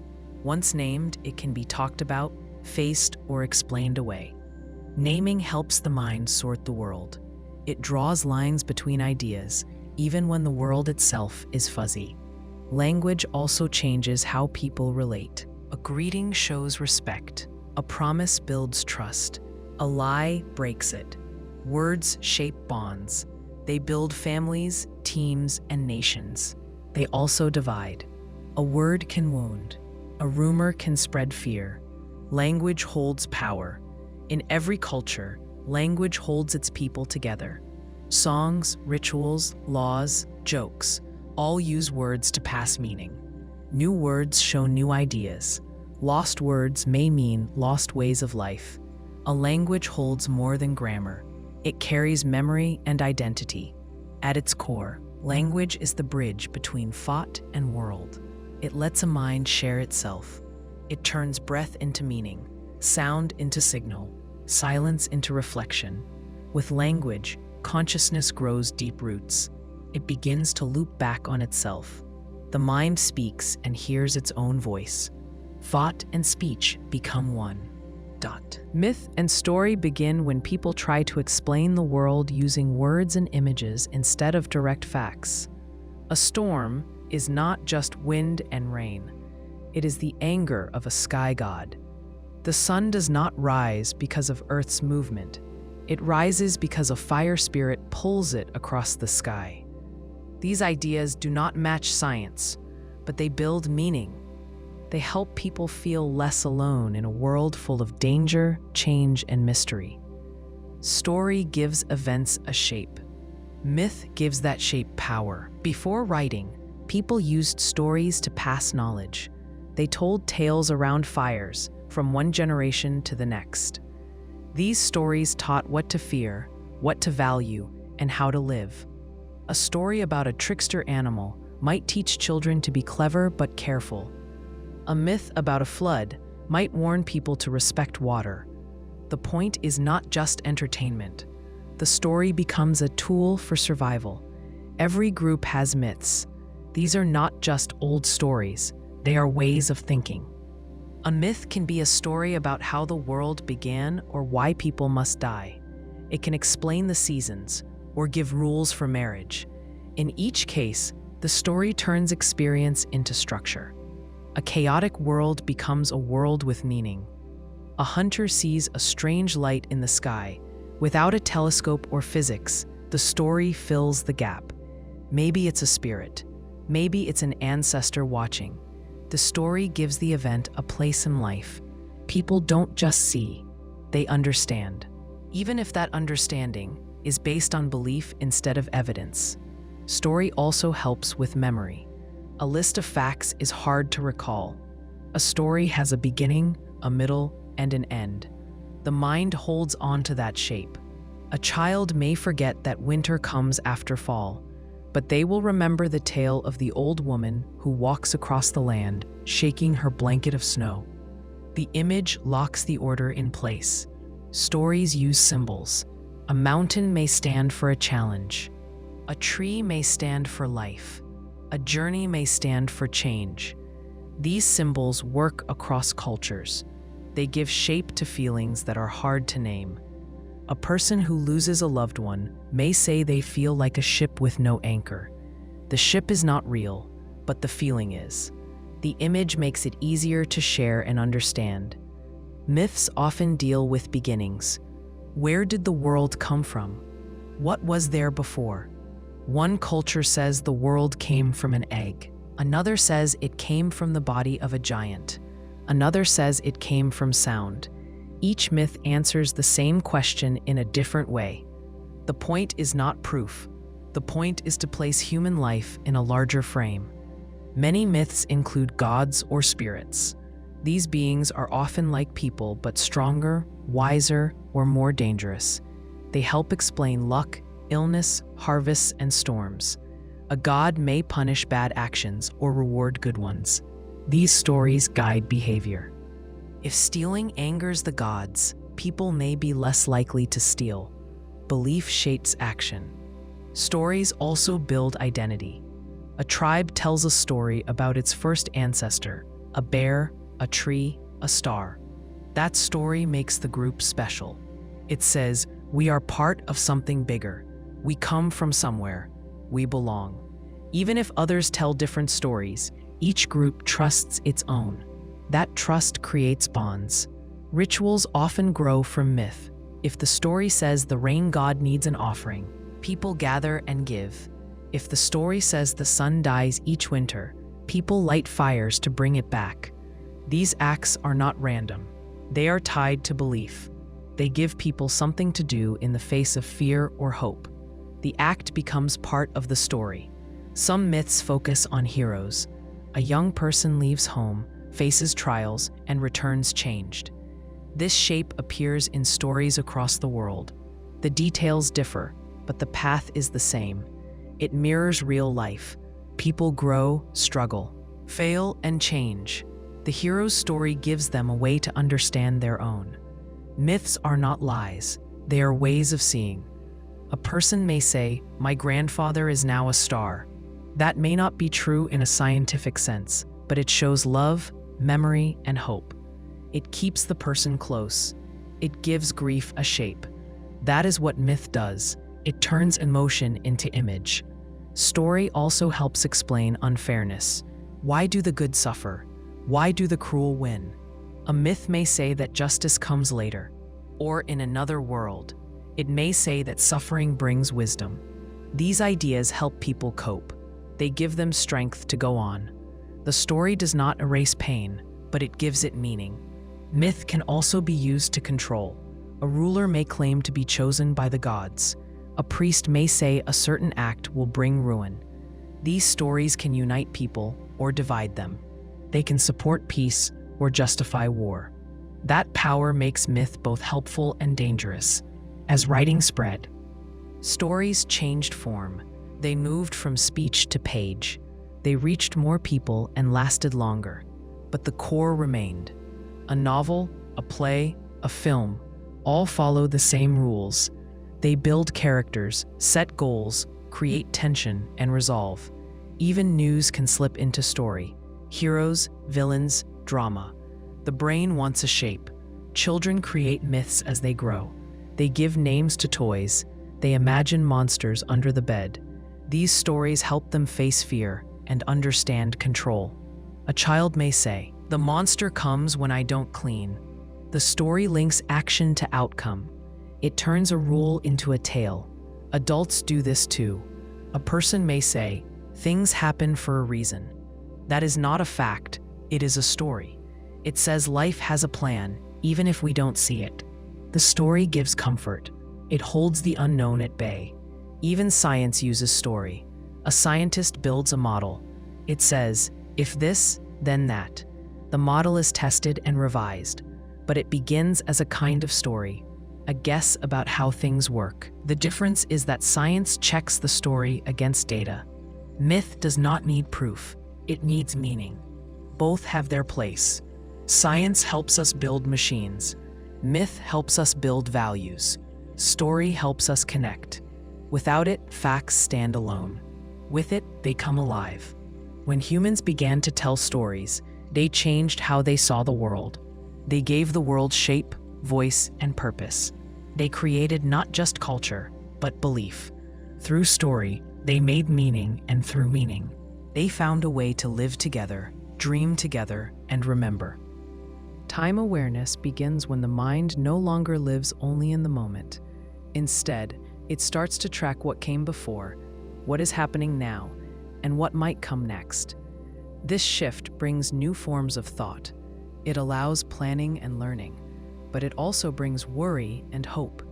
Once the mind can move freely through time, it can relive mistakes, dread problems, or imagine something better ahead.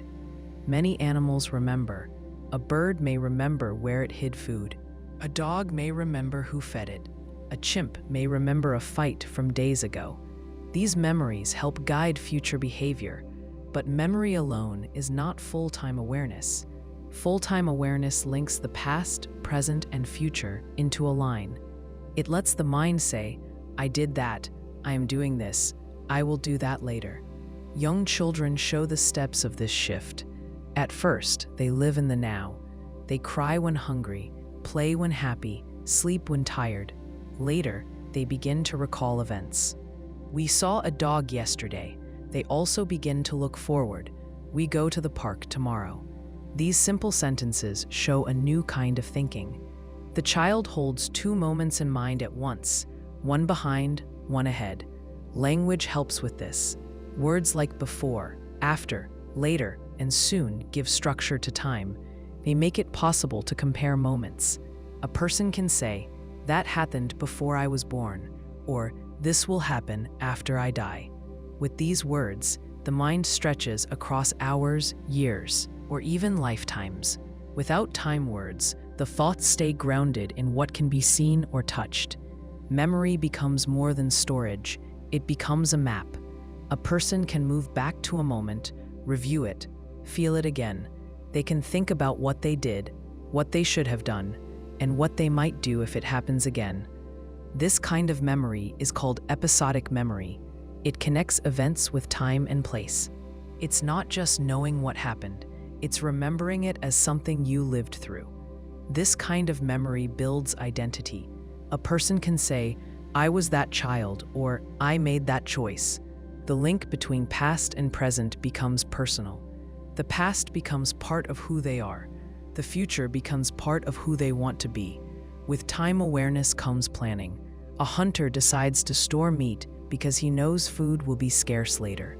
A farmer plants seeds before the rain. A builder shapes stone for a house not yet made. These actions depend on the idea that time moves forward. The effort now pays off later. Without that link, the act would seem like waste. But the same link brings fear. The mind can imagine a future that holds pain or loss. The future is not real yet, but it feels real in the body. A person may feel tight in the chest, short of breath, unable to sleep. This is anxiety, worry about what might come. It grows stronger the more the mind visits the future. The past can also bring pain. The person may replay a mistake again and again. Each time feels as sharp as the first. The memory triggers shame or regret. Sometimes the body reacts as if the event is happening now. The mind knows it's the past, but the feeling lives in the present. Time awareness makes these feelings possible. A fish that forgets what happened a minute ago does not feel regret. A squirrel that hides nuts does not feel stress about next year's winter. These feelings grow in minds that can track time across a wide span. Time also changes how we see others. A child learns that an old person was once young. A person hears a story and sees how one life led to another. Time adds depth to our sense of other people. We stop seeing them as fixed. We see them in motion, growing, changing, aging. This opens the door to compassion, but also to grief. Time awareness shows up in rituals. A culture may mark the new year with fire or song. It may honor the dead on a certain day. It may track seasons with stories and symbols. These acts do not change the world, but they help people feel part of its flow. They remind the group, this has happened before, and it will happen again. Tools like calendars and clocks make time visible. A line on a wall, a number on a dial. These marks divide the flow into parts. They let people meet, trade, build, and rest at agreed times. They shape daily life, but the mind already holds the shape. The tools just help fix it. Dreams can blur time. A person wakes from sleep with the sense that a day, a week, or a life passed in minutes. The dream may mix past and future, memory and hope. This shows that time awareness is flexible. It shifts in sleep, in illness, in stress. But when the mind is clear, time returns to a steady line. Some people struggle with time. A person with memory loss may forget what came before. A person with trauma may feel stuck in a past moment. A person with anxiety may live only in what might go wrong. These are not failures of thought. They are signs that time shapes the mind, and the mind can also struggle with its weight. Time gives us the idea of cause and effect. One thing leads to another. Without that sense, the world is just noise. A person learns, I touched the fire, and I got burned. They also learn, if I practice, I will improve. These patterns build trust in the flow of life. They help the mind build meaning. Time awareness makes meaning possible. A short life can still feel full because it had a beginning, a middle, and an end. A long life can feel empty if it has no shape. Story and time are tied. Without time, there is no story. Without story, there is no way to place events within a life. Hope lives in the future. A person suffers but says, it will get better. That thought gives strength. It may not change the facts, but it changes the person's grip on them. The same is true of fear. It may get worse is not a fact. It is a feeling about time. The feeling has power. It can freeze or push. In the end, time awareness is not just about tracking minutes or days. It is about living across moments, remembering, acting, and imagining. It is the sense that we come from somewhere and are going somewhere. It lets us hold on to what matters and reach for what might come next. Moral conscience begins when people start to feel that some actions are right and others are wrong, not just because of fear or habit, but because of something deeper. This sense does not come from instinct alone. It grows from life in a group.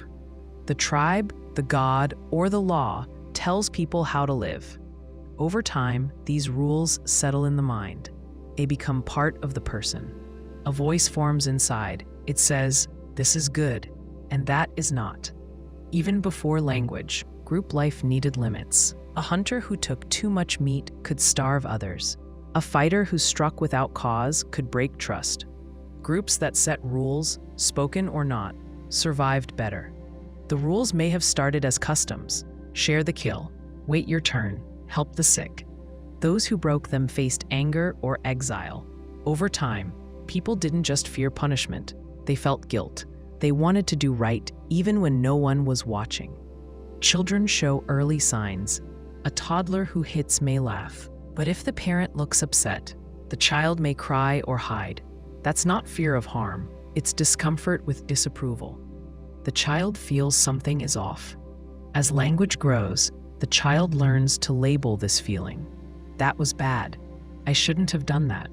The child may still make the same mistake again, but the thought is there. Guilt is not the only force. Shame also shapes behavior. Guilt says, "I did wrong." Shame says, "I am wrong." Both can guide or harm. A child who lies and feels guilt may confess. A child who feels shame may hide and withdraw. The group teaches which is which. In some places, guilt is private. In others, shame comes from how others see you. Both lead to the same result. The person tries to do better. Groups shape conscience through stories. A tale of a selfish man who lost everything warns listeners to be fair. A myth about a generous woman who found peace shows the value of kindness. These stories do more than entertain, they teach. The listener puts themselves in the role. What would I do? How would I act? The story becomes a mirror. Gods enter when the group wants something larger than custom. A god sees all, judges all, and rewards or punishes in ways the tribe cannot. Now, right and wrong are not just social, they are cosmic. A lie is not just a break in trust, it's an offense to the divine. The idea of sin is born. With it comes the hope of forgiveness and the fear of lasting judgment. Some groups build law instead. The law says, these acts are forbidden, these are required, these bring a price. Law turns conscience into structure. It puts rules on stone, paper, or skin. It speaks not from the gut, but from the state. Still, the best laws match what people already feel. A law that punishes theft works because most people already think theft is wrong. If the law demands what feels unfair, the conscience resists. Over time, people may act morally even when the group disagrees. A person may hide a fugitive even when the law says not to. They may tell the truth even when others lie. This is moral conscience in its deeper form. It is not just about rules or fear. It is about the sense that something is right, no matter the cost. This is where courage lives. Moral rules vary by culture. In some places, speaking up is valued. In others, silence is noble. One group may see pride as strength. Another sees it as a flaw. But some ideas show up again and again. Don't kill without cause. Don't steal what is not yours. Help those in need. Keep your word. These are not accidents. They help people live together. Empathy plays a role. To feel the pain of another is to think twice before causing harm. A child sees a friend cry and feels bad. The child learns to share, to wait, to comfort. These acts become habits. Later, they become values. Treat others as you want to be treated is not just a rule, it's a way to feel right. Some people follow rules for praise. Others do it to avoid punishment. But the deepest moral acts come from within. A person sees a wallet fall. No one is around. They pick it up and return it. Not for reward, not from fear, but because keeping it would feel wrong. That's conscience at work. Moral thinking grows with the mind. A child may say, "It's wrong because I'll get in trouble." A teen may say, "It's wrong because it hurts someone." An adult may say, "It's wrong because it breaks trust or makes me less than I want to be." Each step moves the moral sense from outside to inside. Religion can guide or distort conscience. At its best, it teaches love, mercy, and justice. At its worst, it can defend cruelty or silence doubt. People who follow a moral God may act with deep kindness, but they may also do harm if they believe the God demands it.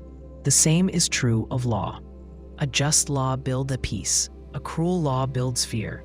The conscience must weigh both. When people disagree about what's right, the conscience still works. It checks the thought. Is this fair? Would I want this done to me? In times of crisis, these questions matter more. A soldier must decide whether to follow a harsh order. A doctor must weigh care against cost. These moments test the moral core. Moral conscience is not perfect. People lie, cheat, and hurt others, even when they know better. But the fact that they feel guilt later shows that conscience is alive. It may sleep, but it wakes. Societies test and retest their values. What was once allowed may become shameful. What was once taboo may become accepted. But the process is not random.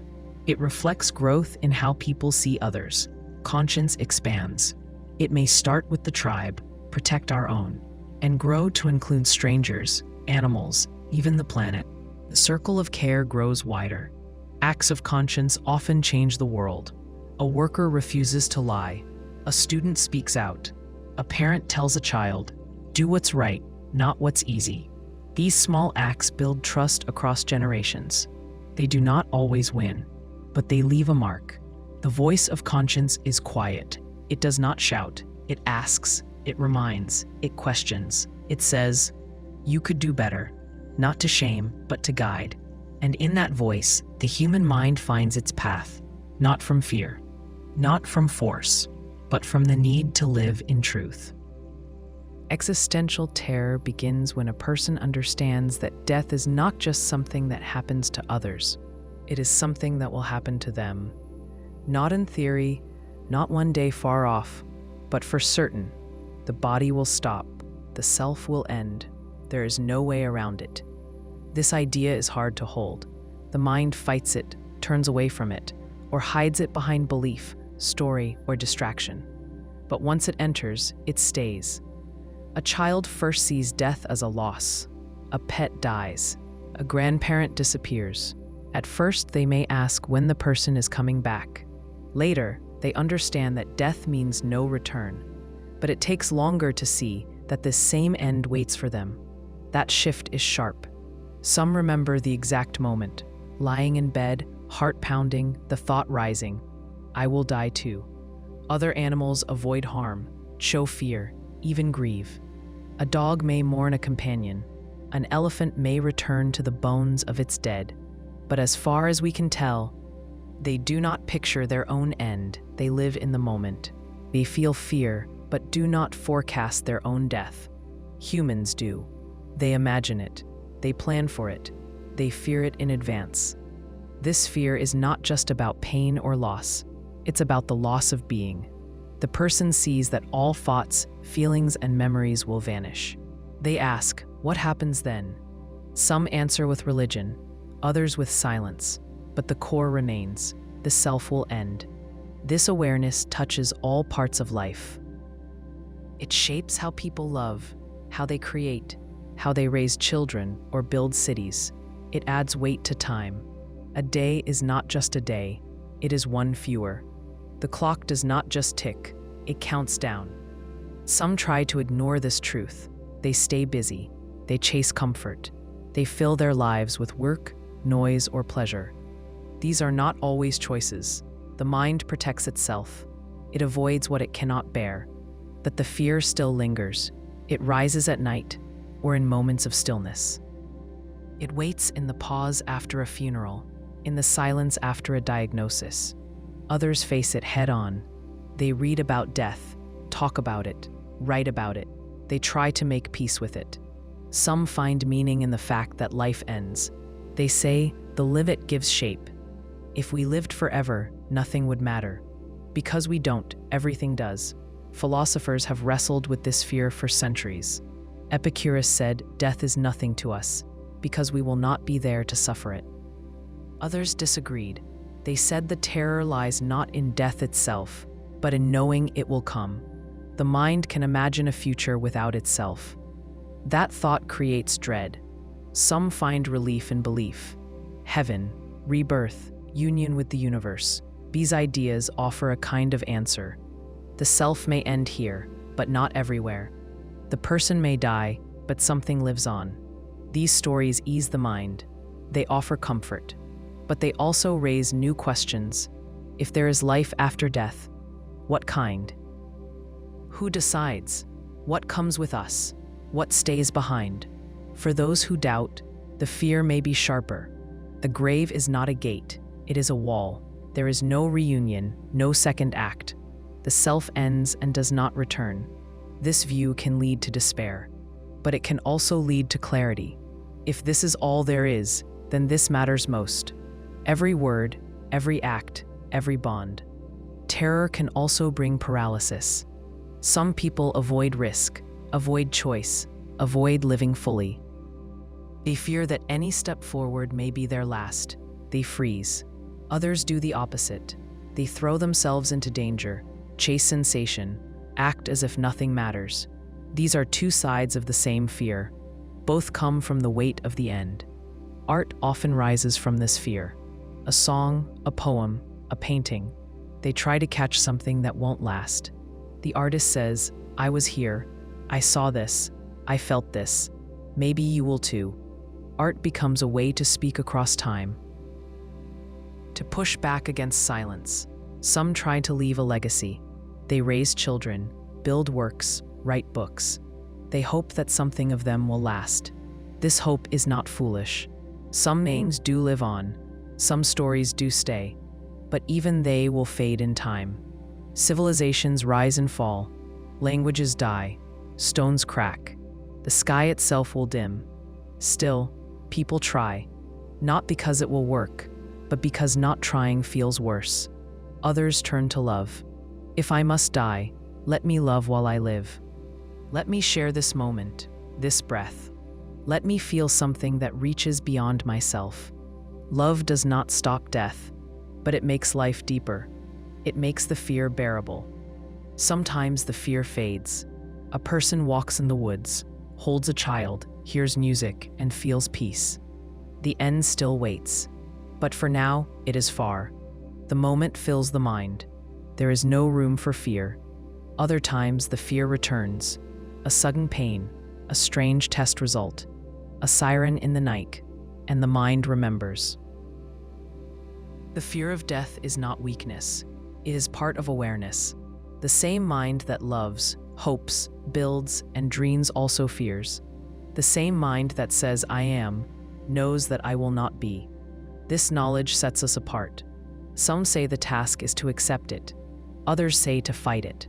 Some turn to faith, others to reason. But the fear remains, not as panic, not as despair, but as truth.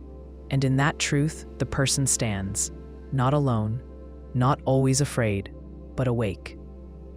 Abstract reasoning begins when the mind starts working with ideas that are not tied to direct experience. A child sees 2 apples plus 2 more apples and understands that there are 4 apples.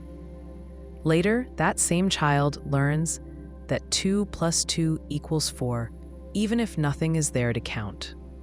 Numbers become ideas. Thought becomes a tool, not just a mirror of what is seen. Logic grows from this. A person sees that if one thing is true and another thing depends on it, then the second must also be true. If all birds lay eggs and a robin is a bird, then a robin lays eggs. This rule does not depend on seeing a robin.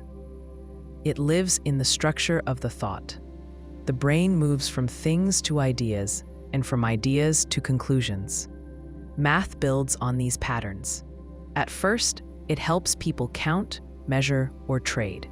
Farmers use it to track crops. Builders use it to plan shapes. Traders use it to weigh goods.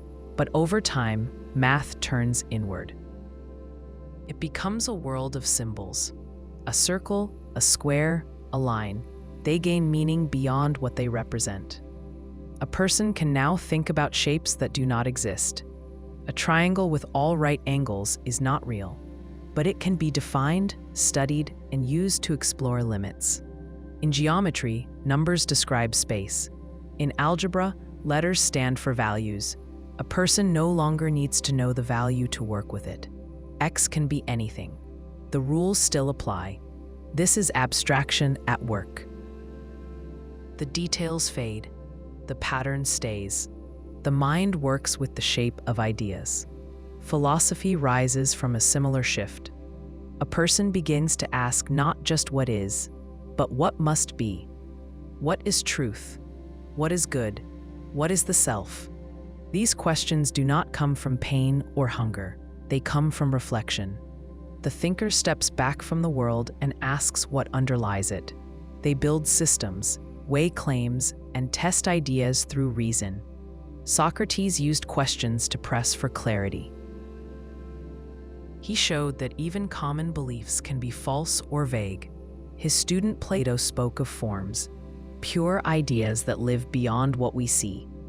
A circle drawn in sand is never perfect, but the idea of a circle is.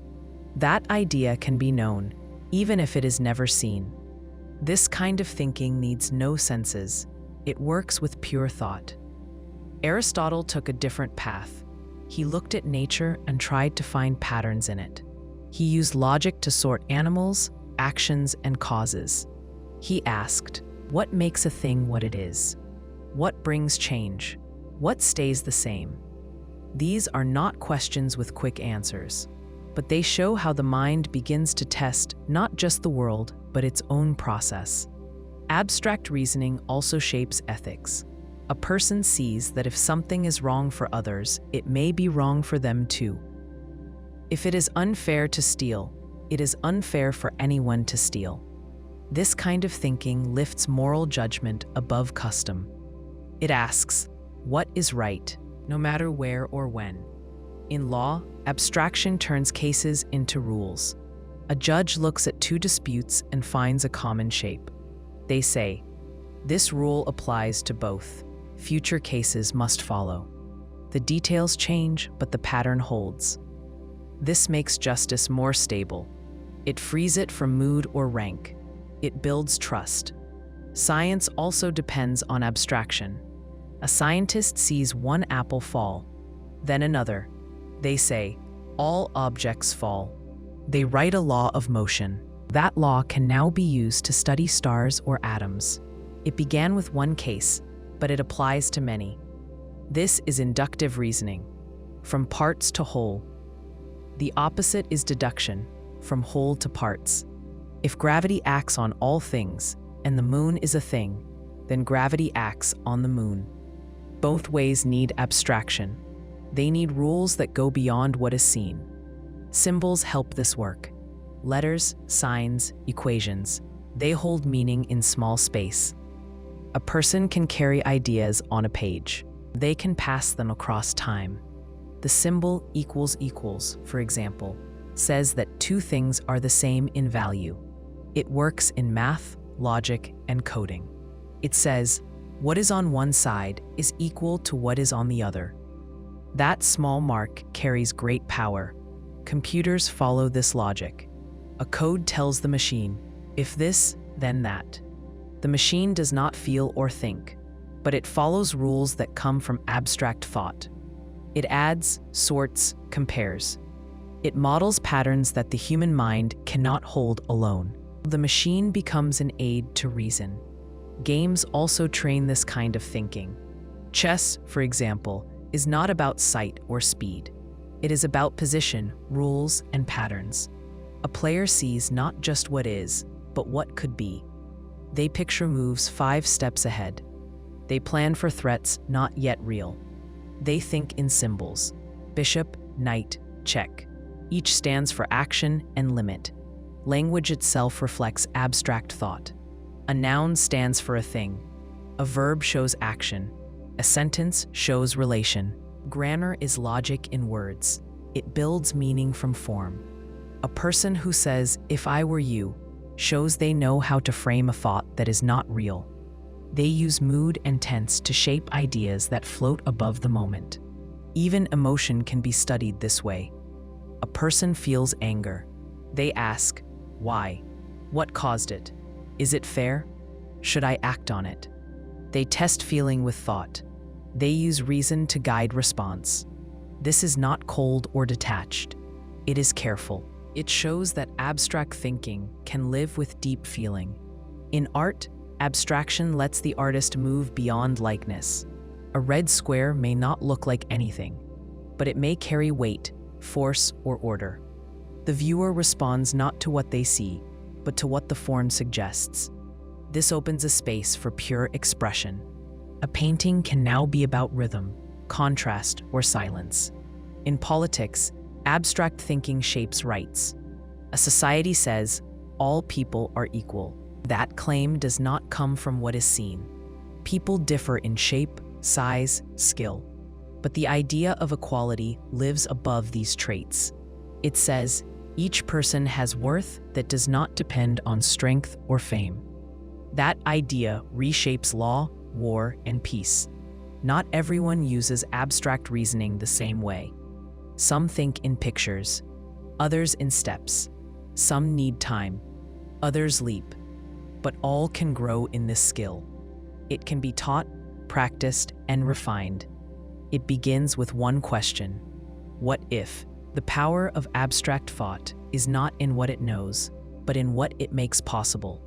It lets people build bridges, solve puzzles, write codes, test values, and dream new forms. It lifts the mind out of the moment and into the realm of pattern. There, the rules change. There, the mind builds not just from what is, but from what could be. Cultural identity forms when a person sees themselves as part of a larger group. Not just a family or tribe, but a shared way of life. This identity includes language, religion, politics, dress, food, and values. It is not chosen at first. A child is born into it. The child speaks the words they hear, eats the food served, learns what is sacred and what is shameful. These early lessons shape the mind long before it can question them. Language is one of the strongest tools. It does more than help people talk. It shapes how they think. A language may have many words for snow, or for rice, or for honor.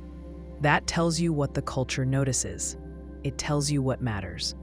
Some languages use formal speech for elders, others do not.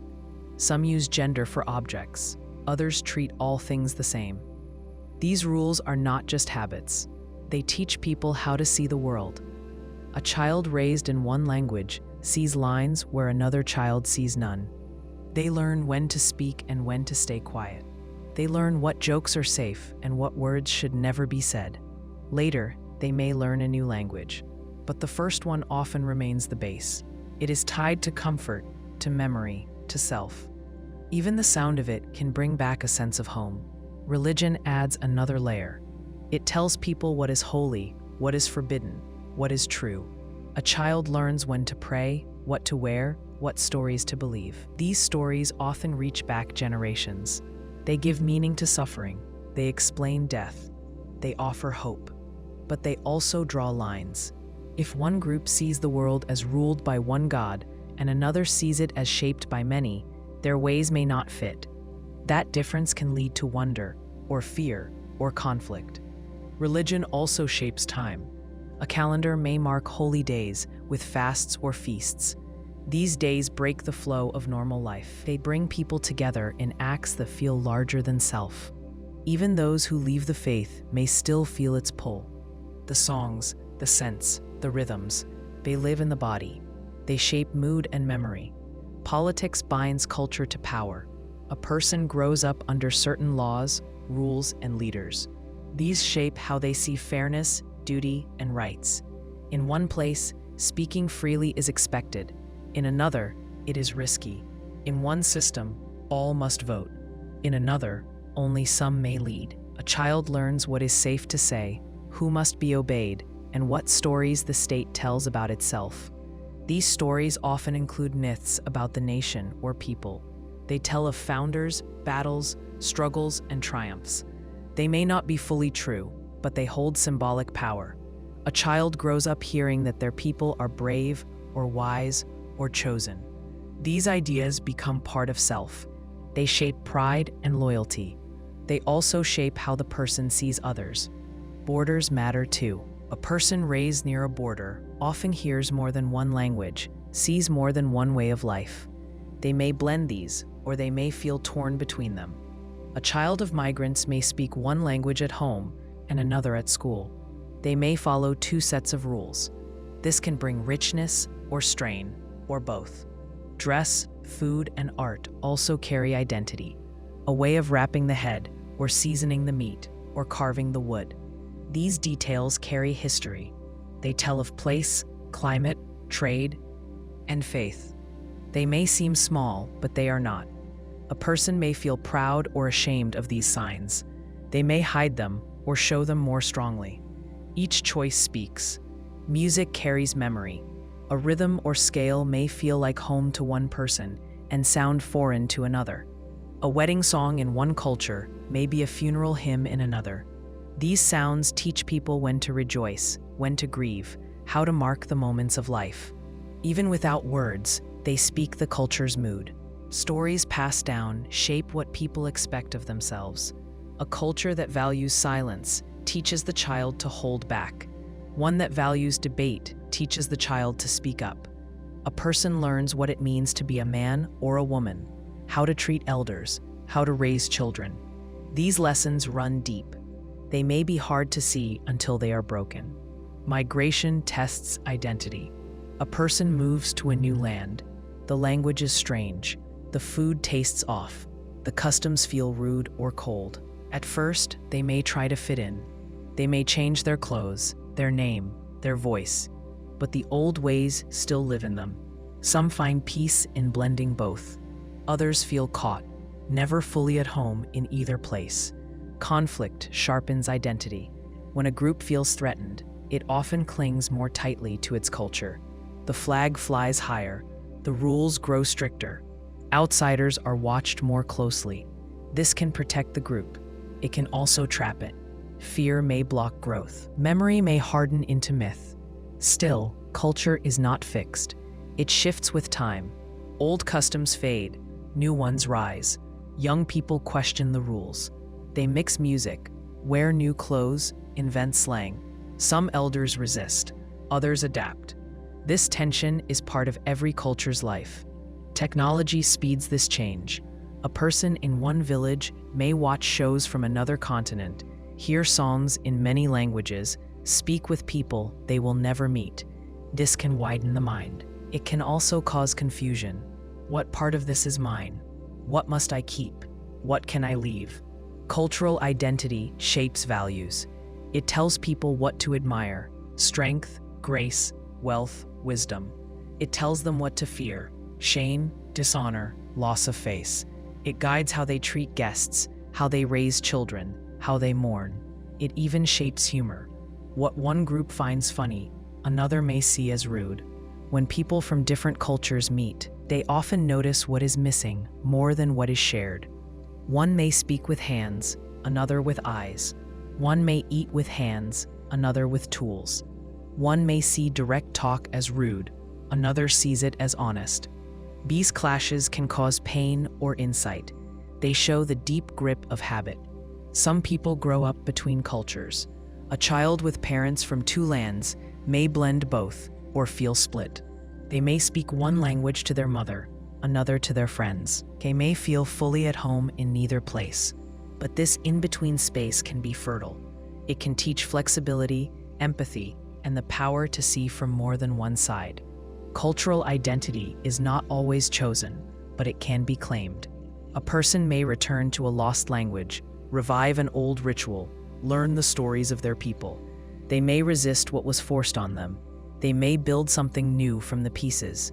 In this work, they shape not just self, but but future. Spiritual consciousness begins when the mind starts to ask questions that have no clear answer. What made the world? What happens after death? Why do we suffer?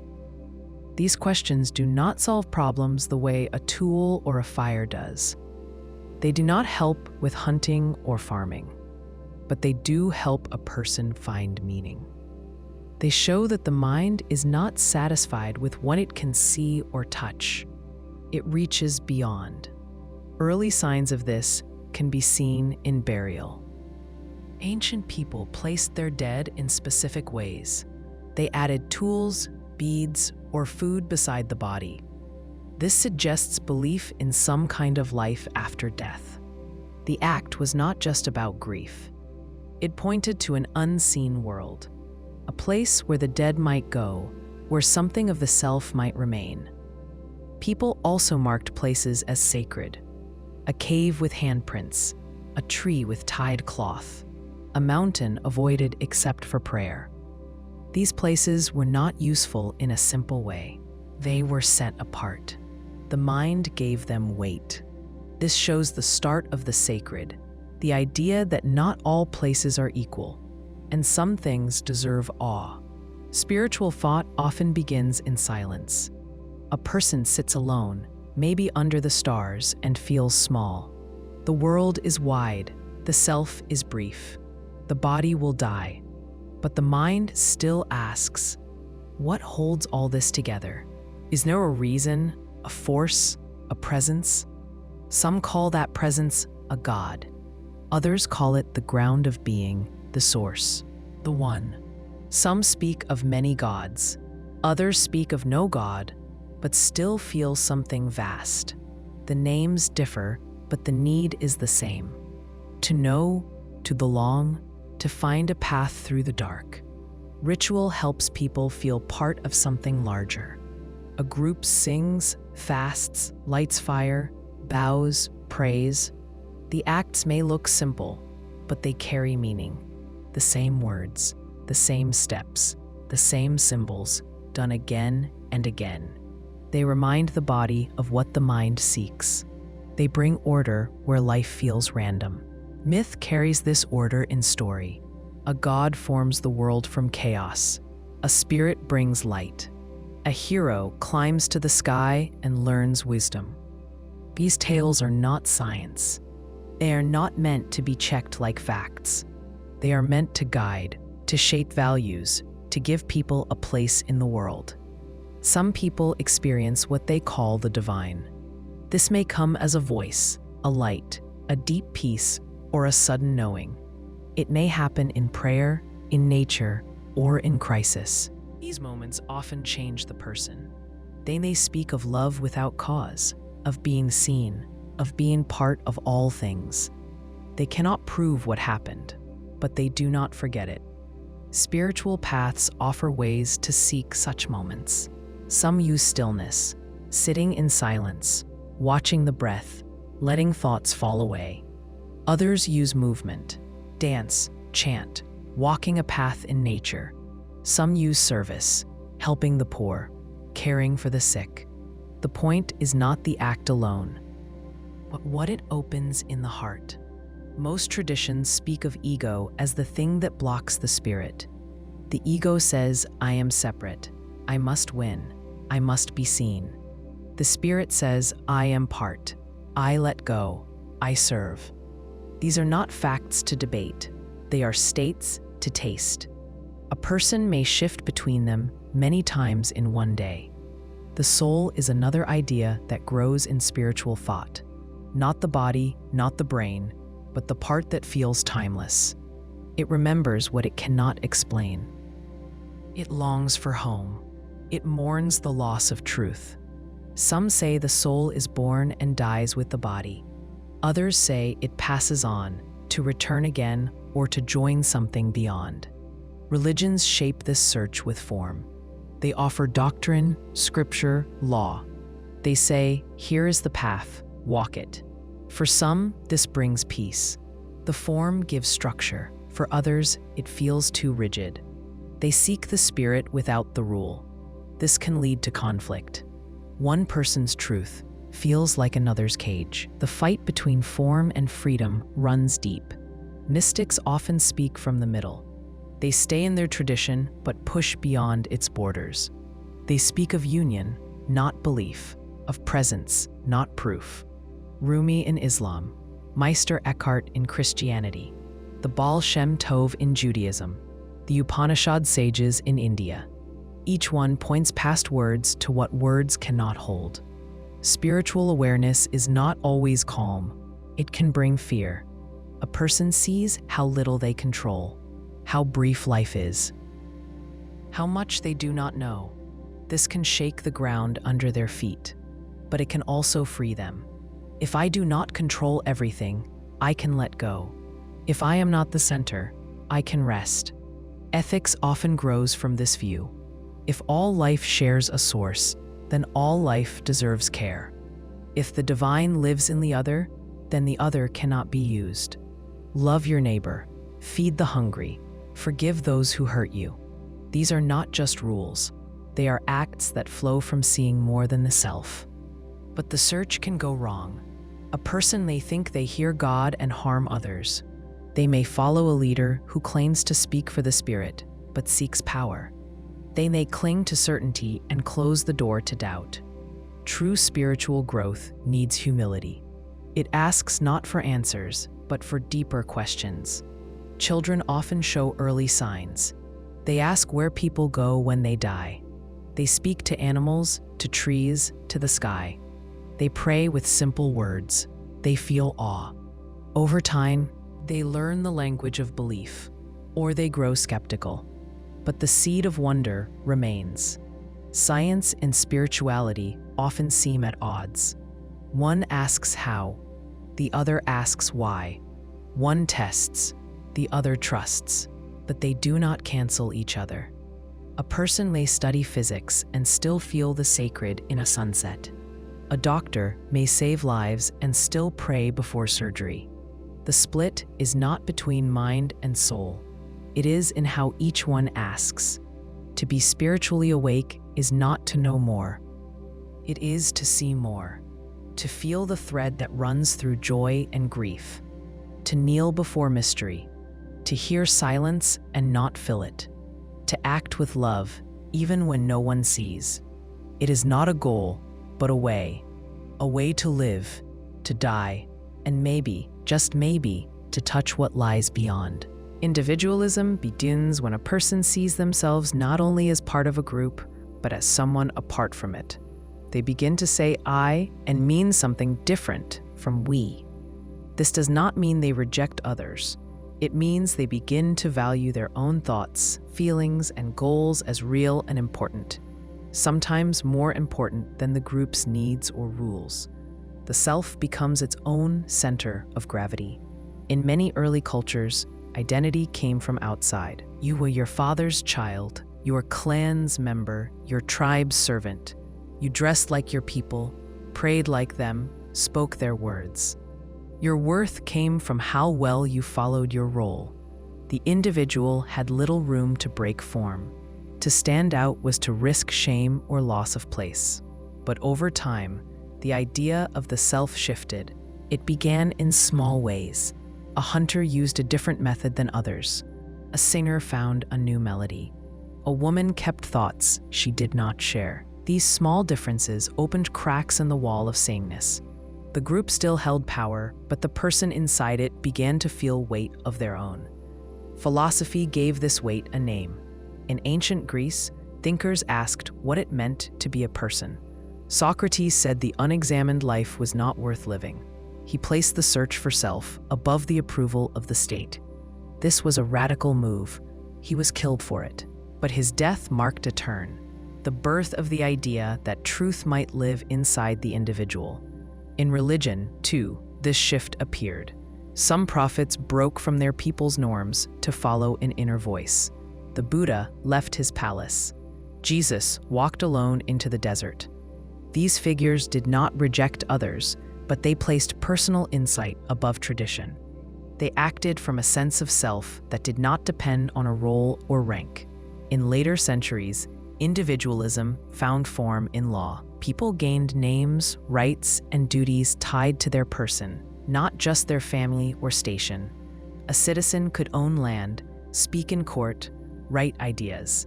These rights were fragile. Many still had no voice, but the model had changed. The person, not just the group, held value.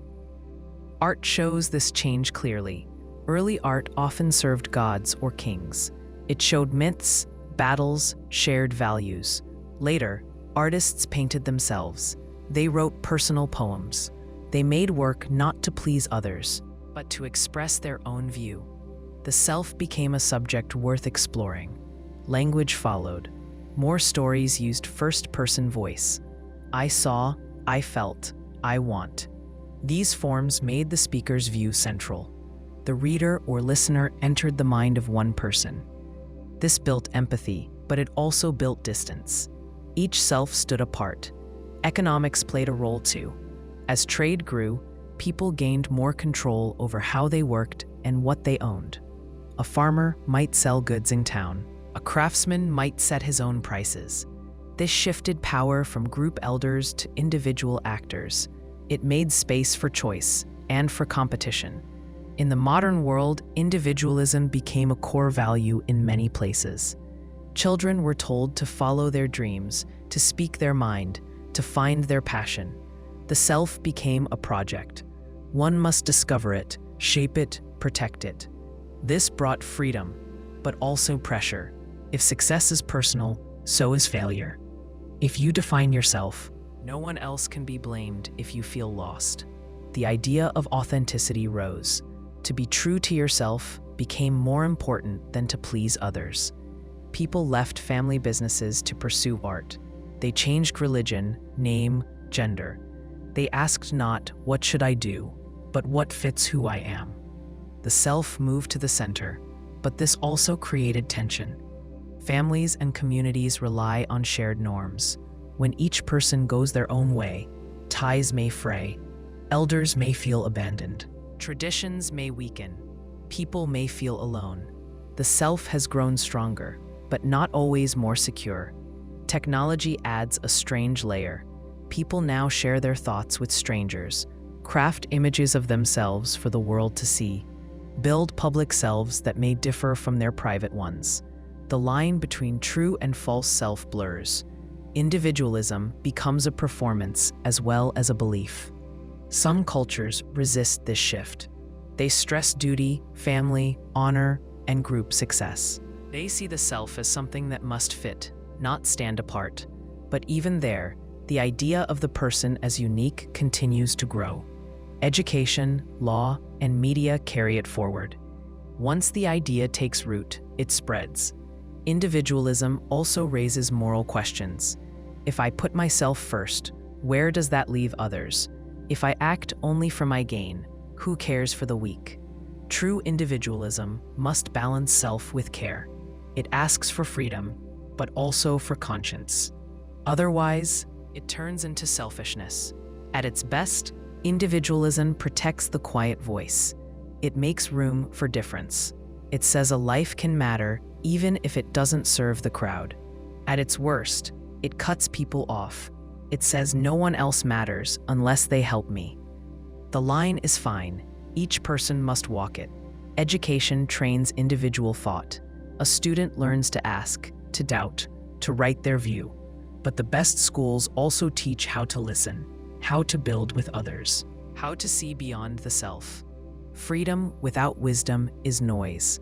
Politics reflects this divide. Some systems favor the group, the party, the state, the nation. Others favor the person, the voter, the taxpayer, the voice.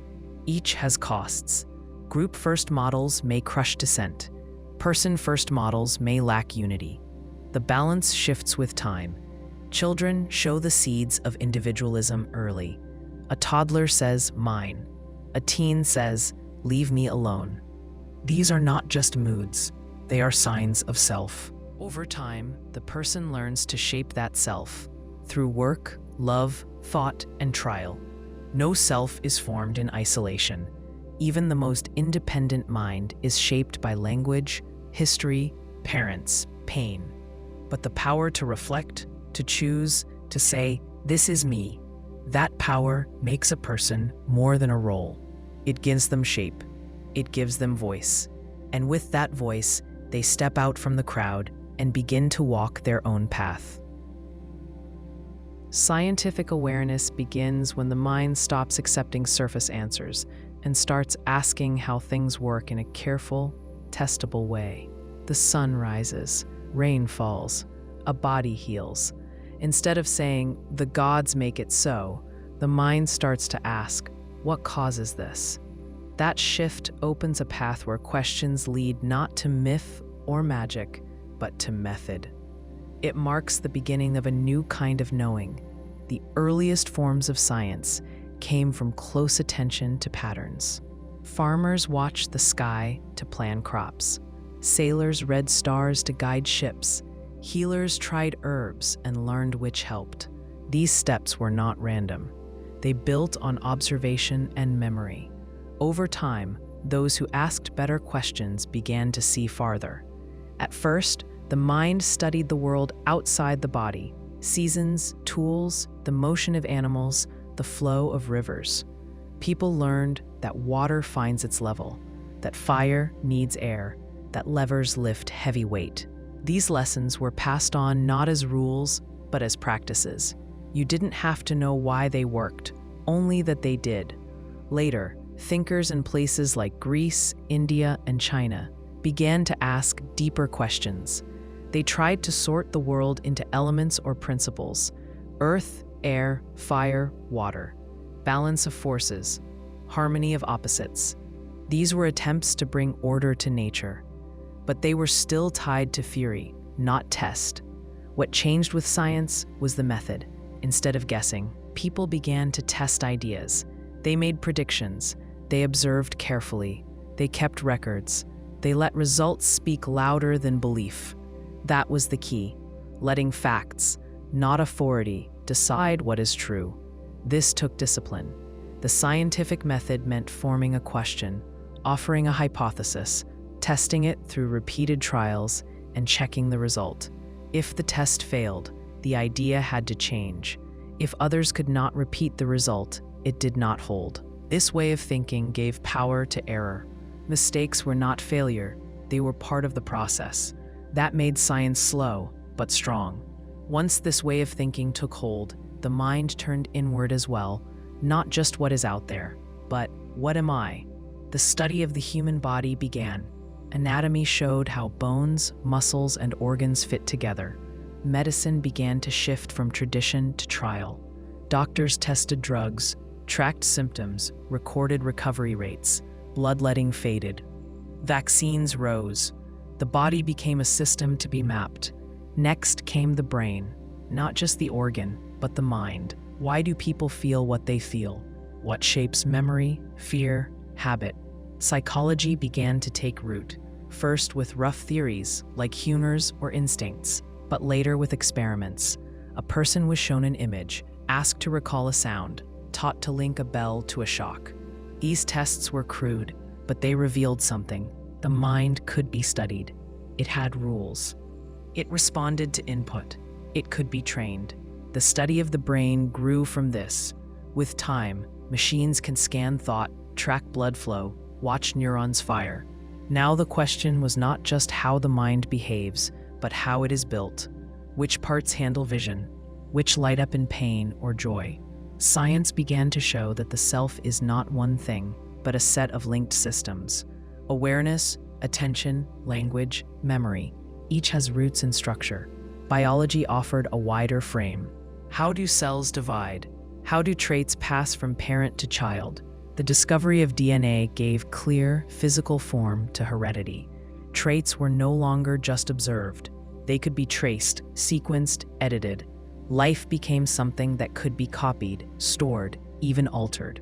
In the larger world, science looked at space. The stars no longer circled Earth. They sat in a vast sky of motion and light. Telescopes saw back in time. They tracked galaxies and black holes. The idea of a steady, small cosmos gave way to a view of a universe without clear edge or end. Earth was no longer the center. it was a speck. Physics asked deeper questions. What is matter? What is energy? Are they separate or the same? Newton found rules of motion. Einstein saw how time and space bend. Quantum theory said that at the smallest scale, matter behaves in strange ways, not fixed, but shifting, based on how it is seen. This was not just odd. It meant that the act of looking can change what is true. That pushed science into philosophy. Meanwhile, chemistry mapped the parts of matter. Elements were sorted by weight, behavior, bonds. Reactions were measured, balanced, controlled. A scientist could now design new materials, change states of matter, create new drugs. The world was not fixed, it could be shaped. Scientific awareness also changed how people saw themselves in time. Evolution showed that humans came from earlier forms. Fossils told of life that once was. The mind began to see life not as fixed kinds, but as a flow. Traits that helped survival stayed, others faded.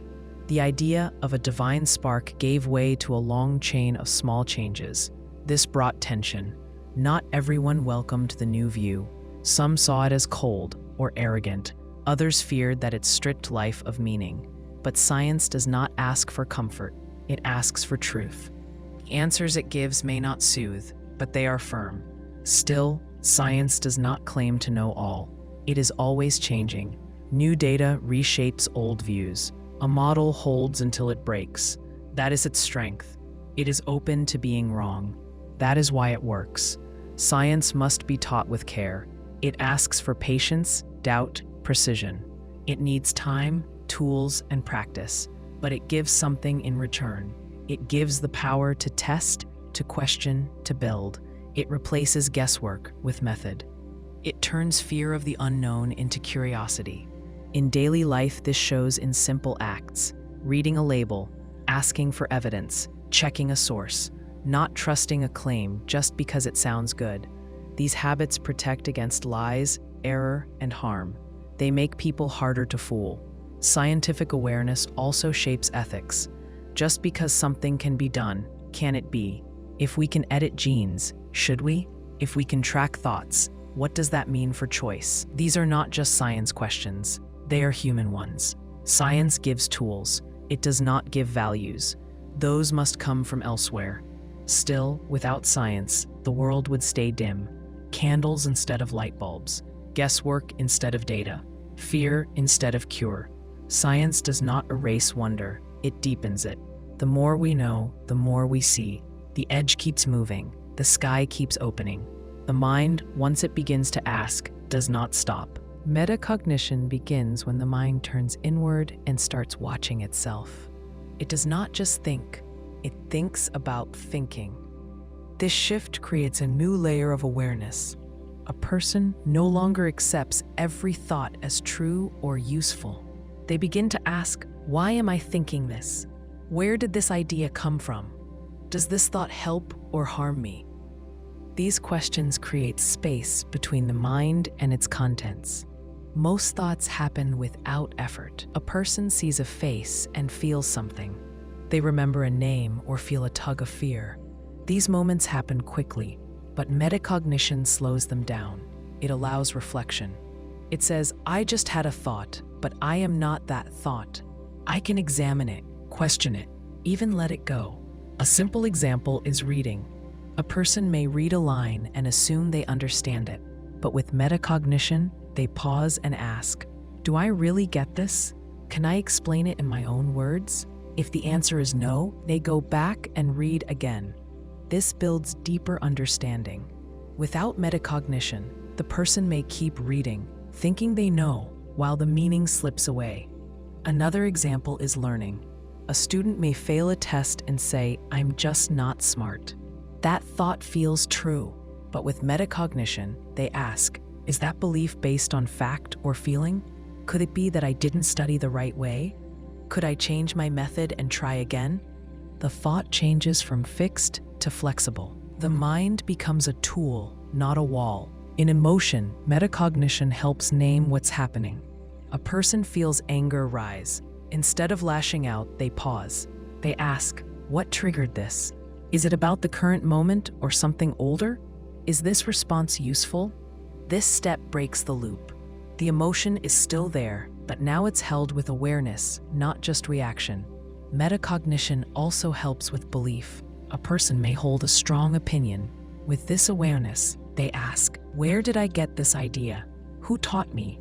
Have I tested it against other views? Am I holding this because it's true or because it's safe? These are hard questions, but they help move from echo to insight. This shift shows up in philosophy. Descartes said, I think, therefore I am. He doubted all else but held on to the fact that he was thinking. That was his base. But later thinkers asked, what kind of thinking is that? What shapes it? Can it be trusted? These are meta questions. They do not just ask what is thought, they ask how it works. In logic, metacognition checks for error. A person sees a pattern and forms a rule. But then they ask, did I jump to conclusions? Am I seeing cause where there is only chance? This kind of checking is slow, but it reduces bias. It makes the thinking stronger. In creative work, metacognition helps a writer or artist ask, why am I making this choice? What effect does it have? Is it clear or confusing? The creator becomes their own reader. They step outside the work and see it from the outside. This improves craft. It also helps avoid blind spots. In social life, metacognition lets a person see how they are seen. They may notice how their words land. They ask, did I speak too fast? Did I listen? Did I assume too much? This kind of reflection builds self-awareness. It improves connection, but it also shows how fragile the self is. We do not just act, we watch ourselves act. At times, this can turn into anxiety. A person overthinks every move. They freeze, unsure what is true. This is the shadow side. Metacognition must be balanced. It should guide, not trap. When the inner voice turns cruel, it needs to be met with care. The goal is clarity, not shame. Education can teach metacognition. Students can learn to ask how they learn. What study method works best for me? When do I get stuck? How can I check if I really know something? These questions turn the learner into an agent, not a receiver.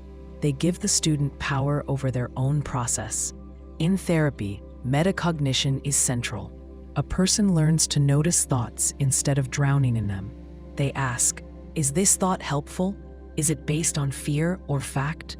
Techniques like cognitive behavioral therapy use this process to break loops of anxiety and depression.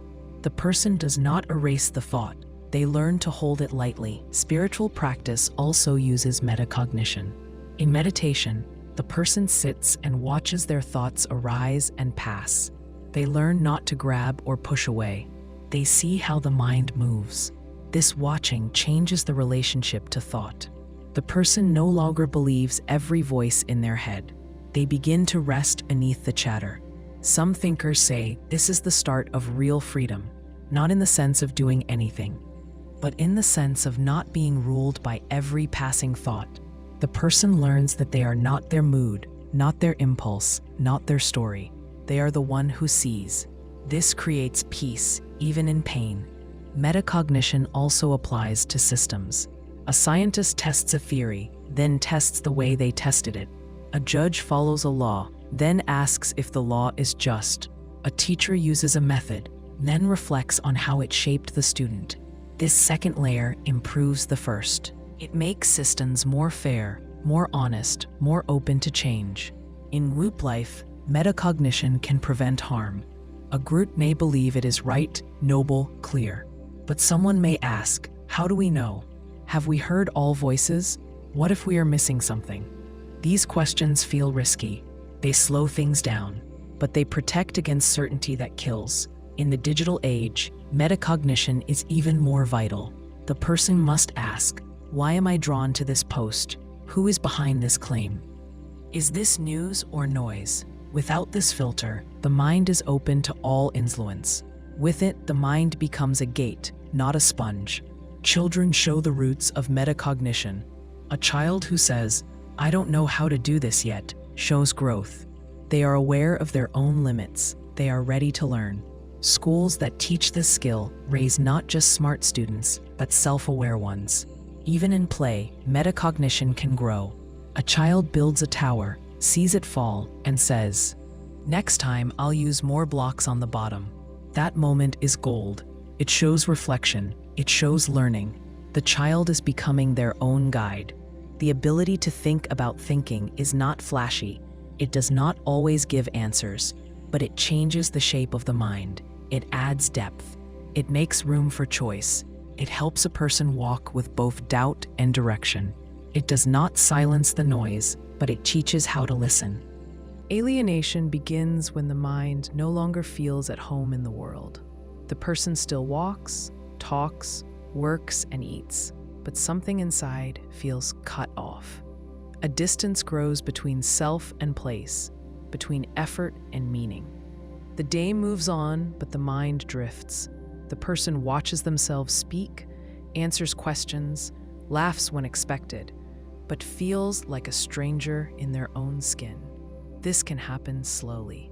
A student once excited by learning now stares at a screen filled with terms and rules. They memorize, test, pass, but none of it seems to matter. They no longer ask why they're learning it or what it connects to. The joy is gone, only the steps remain. Or it can happen fast. A worker walks into the same office they've entered for years. The lights hum, the emails pile up. They check boxes, forward files, sit in meetings. But a thought presses through. What is this for? Who does this serve?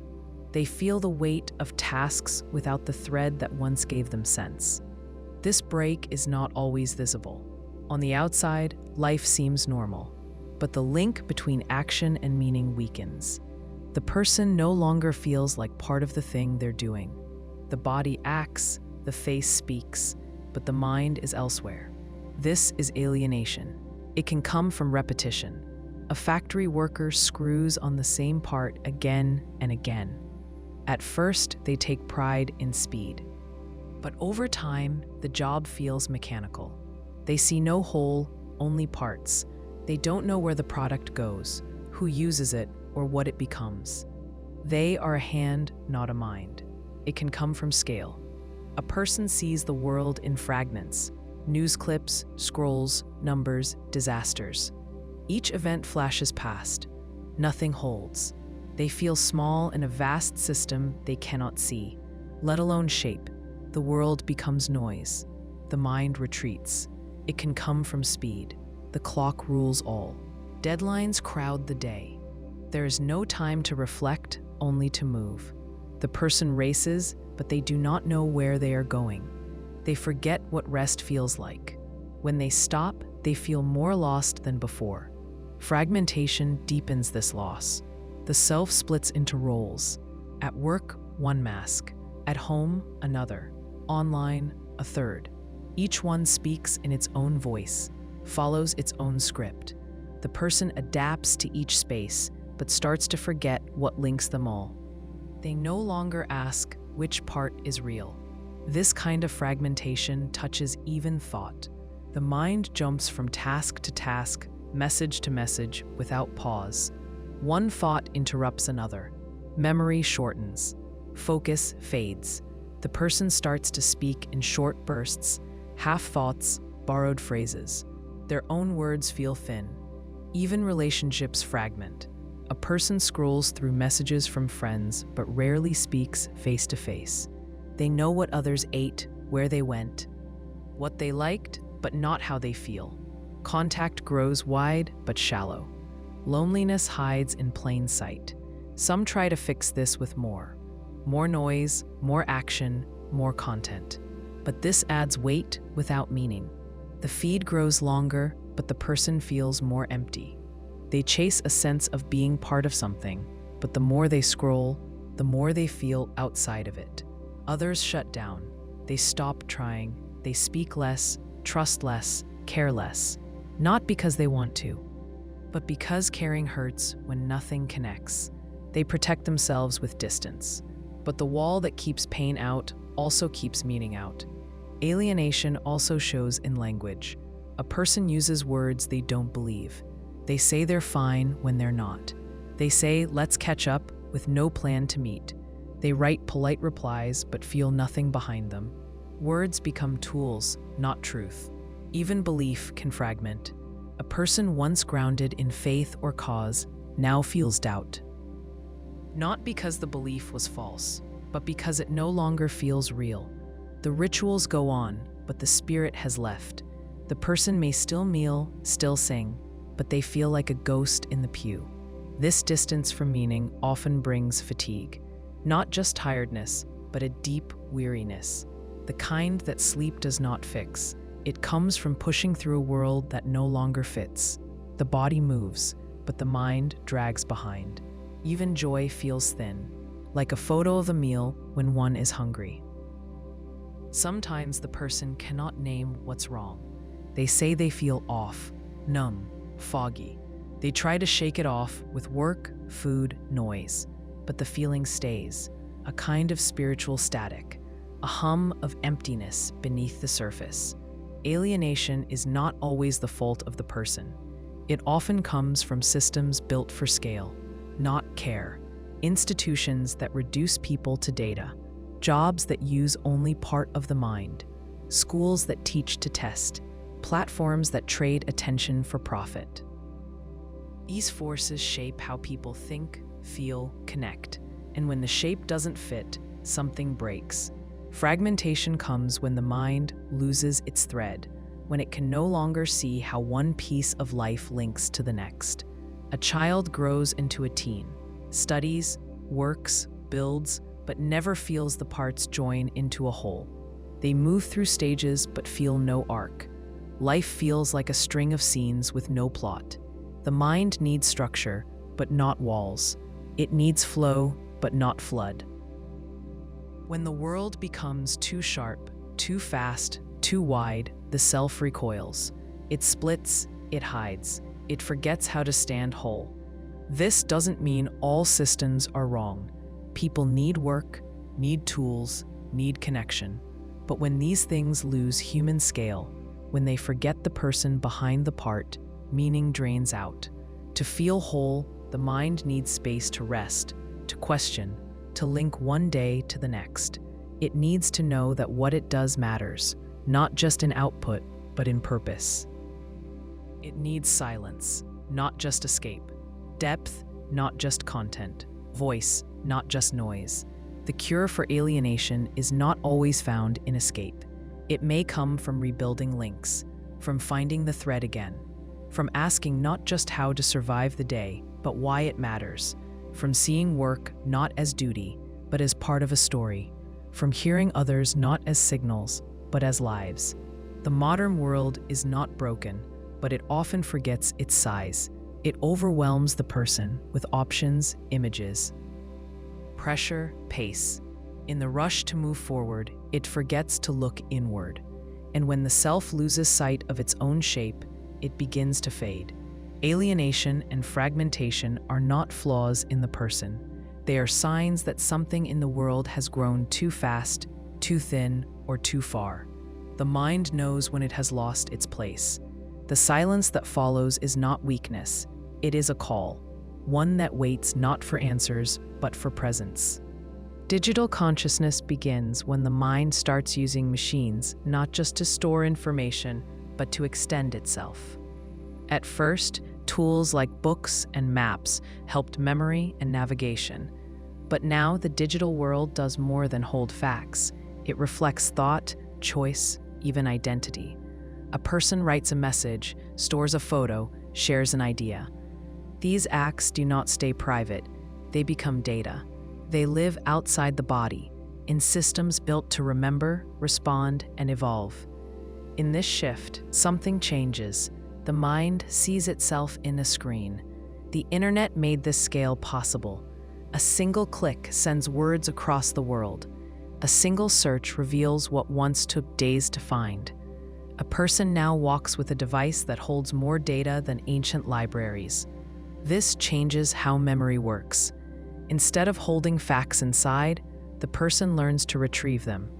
The question becomes not, do I know this, but Can I find it? This shift reduces pressure on memory, but increases pressure on attention. The mind scans, swipes, scrolls. It jumps between tabs, feeds, messages. Focus becomes harder. Depth gives way to speed. The person may touch 100 pieces of content in an hour, but hold none of them long enough to shape thought. Still, these systems do more than distract. They record. Every tap and pause becomes part of a pattern. These patterns train algorithms. The machine learns what the user clicks, skips, searches, and buys. Over time, the system reflects the user's habits. It offers more of what the person wants, or what it thinks they want. In this loop, desire feeds on itself. The user sees what the system predicts. The system learns from what the user does. It becomes hard to tell where the mind ends and the feed begins. Digital consciousness grows in this loop. The self is no longer just private thought. It is also posts, messages, search terms, photos, and reactions. These fragments add up. They shape how others see the person and how the person sees themselves. A photo gets likes. A thought is ignored.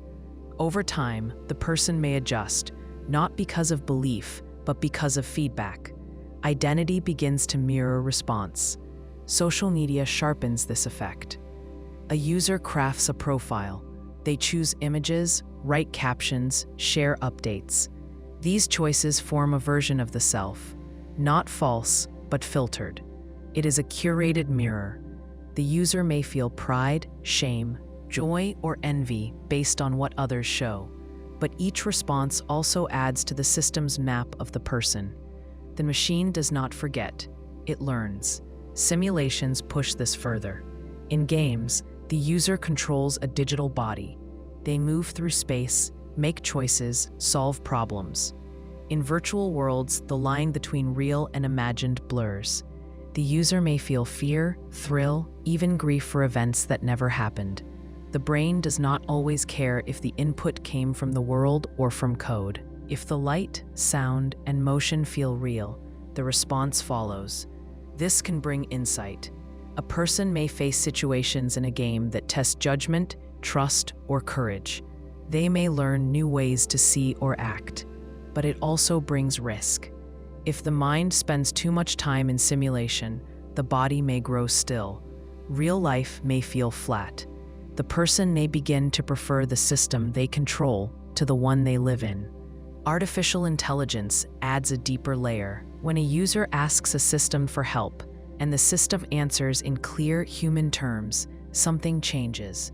The machine stops feeling like a tool. It begins to feel like a presence. The system remembers, adapts, responds. It does not think like a person, but it acts in ways that feel personal. The user may form habits of speech, even emotion, around it. These systems can support thought. A writer uses AI to draft. A student uses it to explain. A doctor uses it to check patterns. The system becomes a partner in thought, but the user must still guide the process.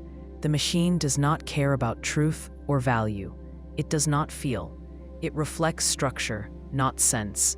The mind must choose what matters. The rise of prompts shows this new form of literacy. A person does not just write or speak. They ask. They refine. They learn how to shape input to get better output. This is not passive. It is a skill. It asks the user to know what they want and how to ask for it. This shapes a new kind of mind, part human, part guided by machine. Digital systems also change how time feels. A person used to wait for news, for letters, for events. Now, response is instant. The gap between thought and feedback shrinks. This can build pressure. The mind expects speed. When it slows, the person feels restless. Waiting becomes hard. Reflection becomes rare. Privacy shifts as well. In older times, a person's thoughts stayed in their head unless spoken. Now, many thoughts are shared by default. Messages, posts, searches, all become part of a digital record. The system knows more than any friend. It tracks health, mood, sleep, and motion. This knowledge may help, but it also gives power to systems that the person does not control. Children grow up inside this system. From an early age, they tap screens, speak to devices, watch algorithms work. They learn to respond to digital cues before they understand their source. They form habits before they form values. This shapes how they see the world and themselves. Some say this is dangerous. Others say it is just a new stage. Either way, it is real. The mind no longer lives alone. It shares space with systems that remember, guide, and shape it. The line between thought and data grows thin. But digital consciousness is not just about speed or access. It is about structure. The system holds thought, tracks patterns, nudges choice. It stores not just what we know, but how we know. It reflects the person back to themselves, sometimes clearly, sometimes warped. To live with this awareness is to ask new questions. What do I know because I saw it? And what do I know because the feed showed it to me? What choices are mine, and which were shaped by patterns I didn't see? Where does my mind end and the system begin? These questions do not mean rejection, they mean care. The mind is no longer only inside the skull. It lives partly in code, in systems, in loops of input and reply. The task now is not to unplug, but to wake up, to see the shape of thought in the machine, and the shape of the machine in thought. A global perspective begins when a person realizes that their life is part of something much larger. They still live in a specific town or speak a native language, but they begin to see connections that go beyond borders. The food they eat, the clothes they wear, the news they read, the air they breathe, none of these things come from only one place. The world is joined together in ways that most people don't notice at first. This awareness can begin with travel. A person leaves their country and steps into another. The people look different, speak differently, eat differently. At first, this may feel strange. The traveler may feel out of place, but slowly, they start to notice the deeper layers. A laugh sounds familiar. A mother calms her child in the same way. A market feels like one back home, even if the goods are new. These small links open the door to a broader view. Sometimes the global perspective starts without travel. A person reads a book by someone from another culture. They watch a film with subtitles. They work beside someone who speaks with an accent. These moments make it harder to believe that their way of life is the only one that matters. They begin to ask questions. How do others live? What do they value? What do they fear? What do they dream? Language is one bridge. A person who learns another language does not just trade words. They enter a new structure of thought. In one language, time may be linear. In another, it may move in cycles. In one, respect is built into grammar. In another, it comes from tone. These differences shape how people think. Understanding them builds patience. It also teaches that meaning is not always fixed. Context matters. Food also connects people. A person in Canada drinks coffee grown in Ethiopia. A child in Japan eats chocolate made from Ghanaian beans. A farmer in India uses software written in the United States. Each link tells a story. Behind each product is a path of labor, trade, transport, and culture. A global perspective sees these paths and the people on them. Climate makes this even clearer. A fire in one region sends smoke across borders. A factory in one country raises temperatures in another. Oceans carry plastic from one shore to the next. No wall can stop the wind. No border can block rising seas. The environment joins all life, even if laws and governments do not. A person who sees this begins to think beyond nations. They begin to care about places they will never visit, because they see that those places shape their own future. Trade deepens the links. A shirt may be sewn in Bangladesh from cotton grown in Texas, dyed in Vietnam, and sold in Germany. The buyer may not think of this chain, but each part of it holds human hands. A global perspective remembers the worker, not just the price tag. It asks, Was this made fairly? Who gained and who paid the cost? Media shapes this view as well. News spreads in seconds. A protest in Chile, a flood in Nigeria, an election in Poland. These events reach phones around the world. A person can watch them, share them, learn from them, but they can also ignore them. A global perspective means choosing to pay attention. It means asking, what does this mean for others? And for me, this view changes how identity feels. A person still belongs to a nation or tribe. They still speak a mother tongue, follow certain customs, carry old stories, but they begin to see those things as part of a larger web. They are not less proud of who they are, but they become more curious about who others are. Pride expands. It does not shrink. Education can help build this view. A child who learns about world history sees that no single group built the modern world. Ideas, tools, and beliefs moved from place to place. Algebra came through the Arab world. Printing spread from China. Democracy has roots in many systems. The world is not a contest of winners and losers. It is a long story of shared effort and repeated change. Technology speeds this. A student in Brazil can take a class from a professor in Sweden. A teen in Kenya can code an app used in Canada. An artist in Korea can gain fans in Mexico. These links are real. They shape careers, families, and futures, but they also come with gaps. Not everyone has the same access. A global perspective sees these gaps and tries to close them. This awareness shifts how power looks. It is no longer enough to ask what a government wants. A person must also ask what a company does, how a currency moves, how a law in one place affects people in another. A tax rule in one country may hurt farmers in another. A policy on carbon may help the globe or harm a village. Seeing this takes time. Acting on it takes care. A global view does not mean ignoring difference. It means honoring it without letting it divide. It means knowing that people can disagree without being enemies. It means seeing that peace is not just the absence of war. It is the presence of justice, voice, and respect across borders. This way of thinking often grows through crisis. A pandemic spreads. Suddenly, people everywhere face the same fear. Doctors in Italy share advice with those in Brazil. Vaccines move from lab to lab. Misinformation spreads just as fast. The crisis shows how linked the world is. It forces people to think together or fail together. Migration also brings this view close to home. A family flees war. They settle in a new city. Their food, dress, language, and faith may feel strange to locals, but their hopes are the same: safety, work, dignity. A global perspective does not erase difference. It makes room for it. It says, you are not me, but you are still human. Ecosystems teach this lesson too. A bee in one country pollinates plants that feed another.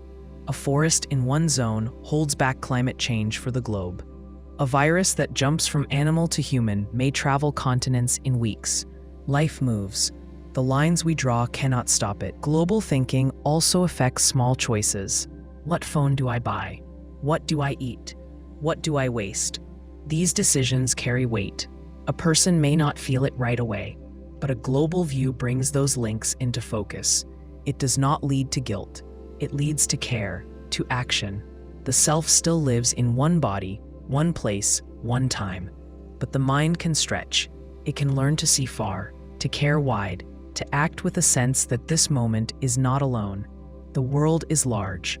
The self is small, but the thread that joins them is real, and it grows stronger each time a person chooses to see it. Consciousness, once shaped by survival and shaped further by language, begins to look ahead.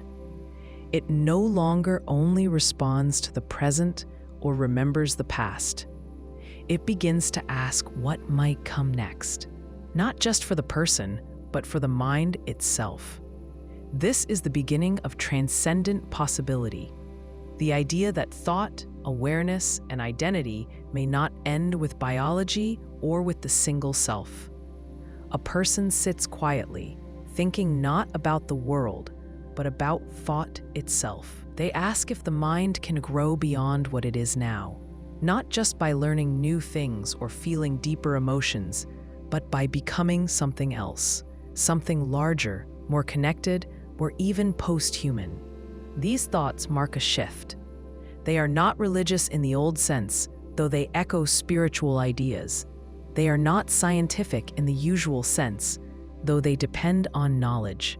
They rise from the sense that the mind can reach beyond its current form. The body gave rise to the brain. The brain gave rise to the mind. But now the mind imagines leaving the body behind. This does not mean floating off into space. It means asking whether thought can move into new forms, digital, collective, artificial, or something we have no word for yet. One way this happens is through technology. A person uses a phone to remember a number. Later, they stop remembering numbers at all. The phone holds them. This is small, but it shows a pattern. Tools once outside the self start doing what the self once did. A calendar becomes part of the brain. A search engine becomes part of memory. The mind stretches into machines. Some people call this cognitive extension. The mind reaches into the world through tools. But others go further. They ask, if tools can hold memory, can they also hold awareness? Can we build systems that think, not just compute, but reflect, choose, imagine? And if we can, what does that mean for human consciousness? Some imagine uploading the mind. This means copying a person's brain activity into a machine. The goal is to preserve the self beyond death. But this raises questions. Is the copy still you? Or is it just a new thing that thinks it's you? And if the self can be copied, what happens to the idea of a single, fixed identity? Others look toward collective mind. A person joins a group chat, a forum, a game. They speak with many people at once. Ideas form in pieces. One person starts a thought, another shapes it, a third sends it outward. The final idea belongs to no one, yet it holds truth. This is not a loss of self. It's a new way for minds to work together. Some thinkers suggest that the internet is becoming a kind of global brain. Each device is a neuron, each user a spark. The web is not yet conscious, but it grows. It holds more data than any person could. It responds, adapts, even predicts. One day, it might reflect. It might feel. If that happens, it will not be human, but it will owe its shape to human thought. Transcendence also shows in dreams and visions. A person sits in meditation and feels themselves dissolve, not vanish, but blend into space, light, sound. They say they felt everything at once. They return changed, not sure of what they saw, but sure that the mind is more than thought.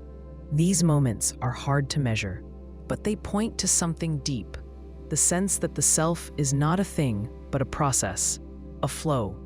Biology is also changing. People already use drugs to sharpen focus, to lift mood, to sleep. Some use implants to hear or see better. In time, we may grow minds with more memory, more clarity, more speed. Not by chance, but by design. The person may choose how they think. This raises old questions in new ways. If I change how I think, am I still me? If I remove fear or grief, what else do I lose? And who decides what kind of mind is best? These are not simple problems, but they are coming. Some people dream of artificial general intelligence, machines that think across domains, that plan, reason, learn. If such a system gains awareness, will it have desire? Will it fear death? Will it seek growth? And how will we know? We may not be able to measure its feelings, only its output. But the same is true of people. We guess what others feel by what they say and do. Machines may be no different. Others imagine minds that no longer need bodies, pure thought, stored in light or code. These are not fantasies. They follow a line of thinking that begins with fire, passes through writing, and arrives at networks. At each step, the mind has grown in reach. It may grow again in kind, but transcendent possibility is not just about machines. It also lives in compassion. A person sees the suffering of someone they will never meet and feels a deep urge to help. They act, not from gain, but from shared awareness. This is the self growing beyond its own edge.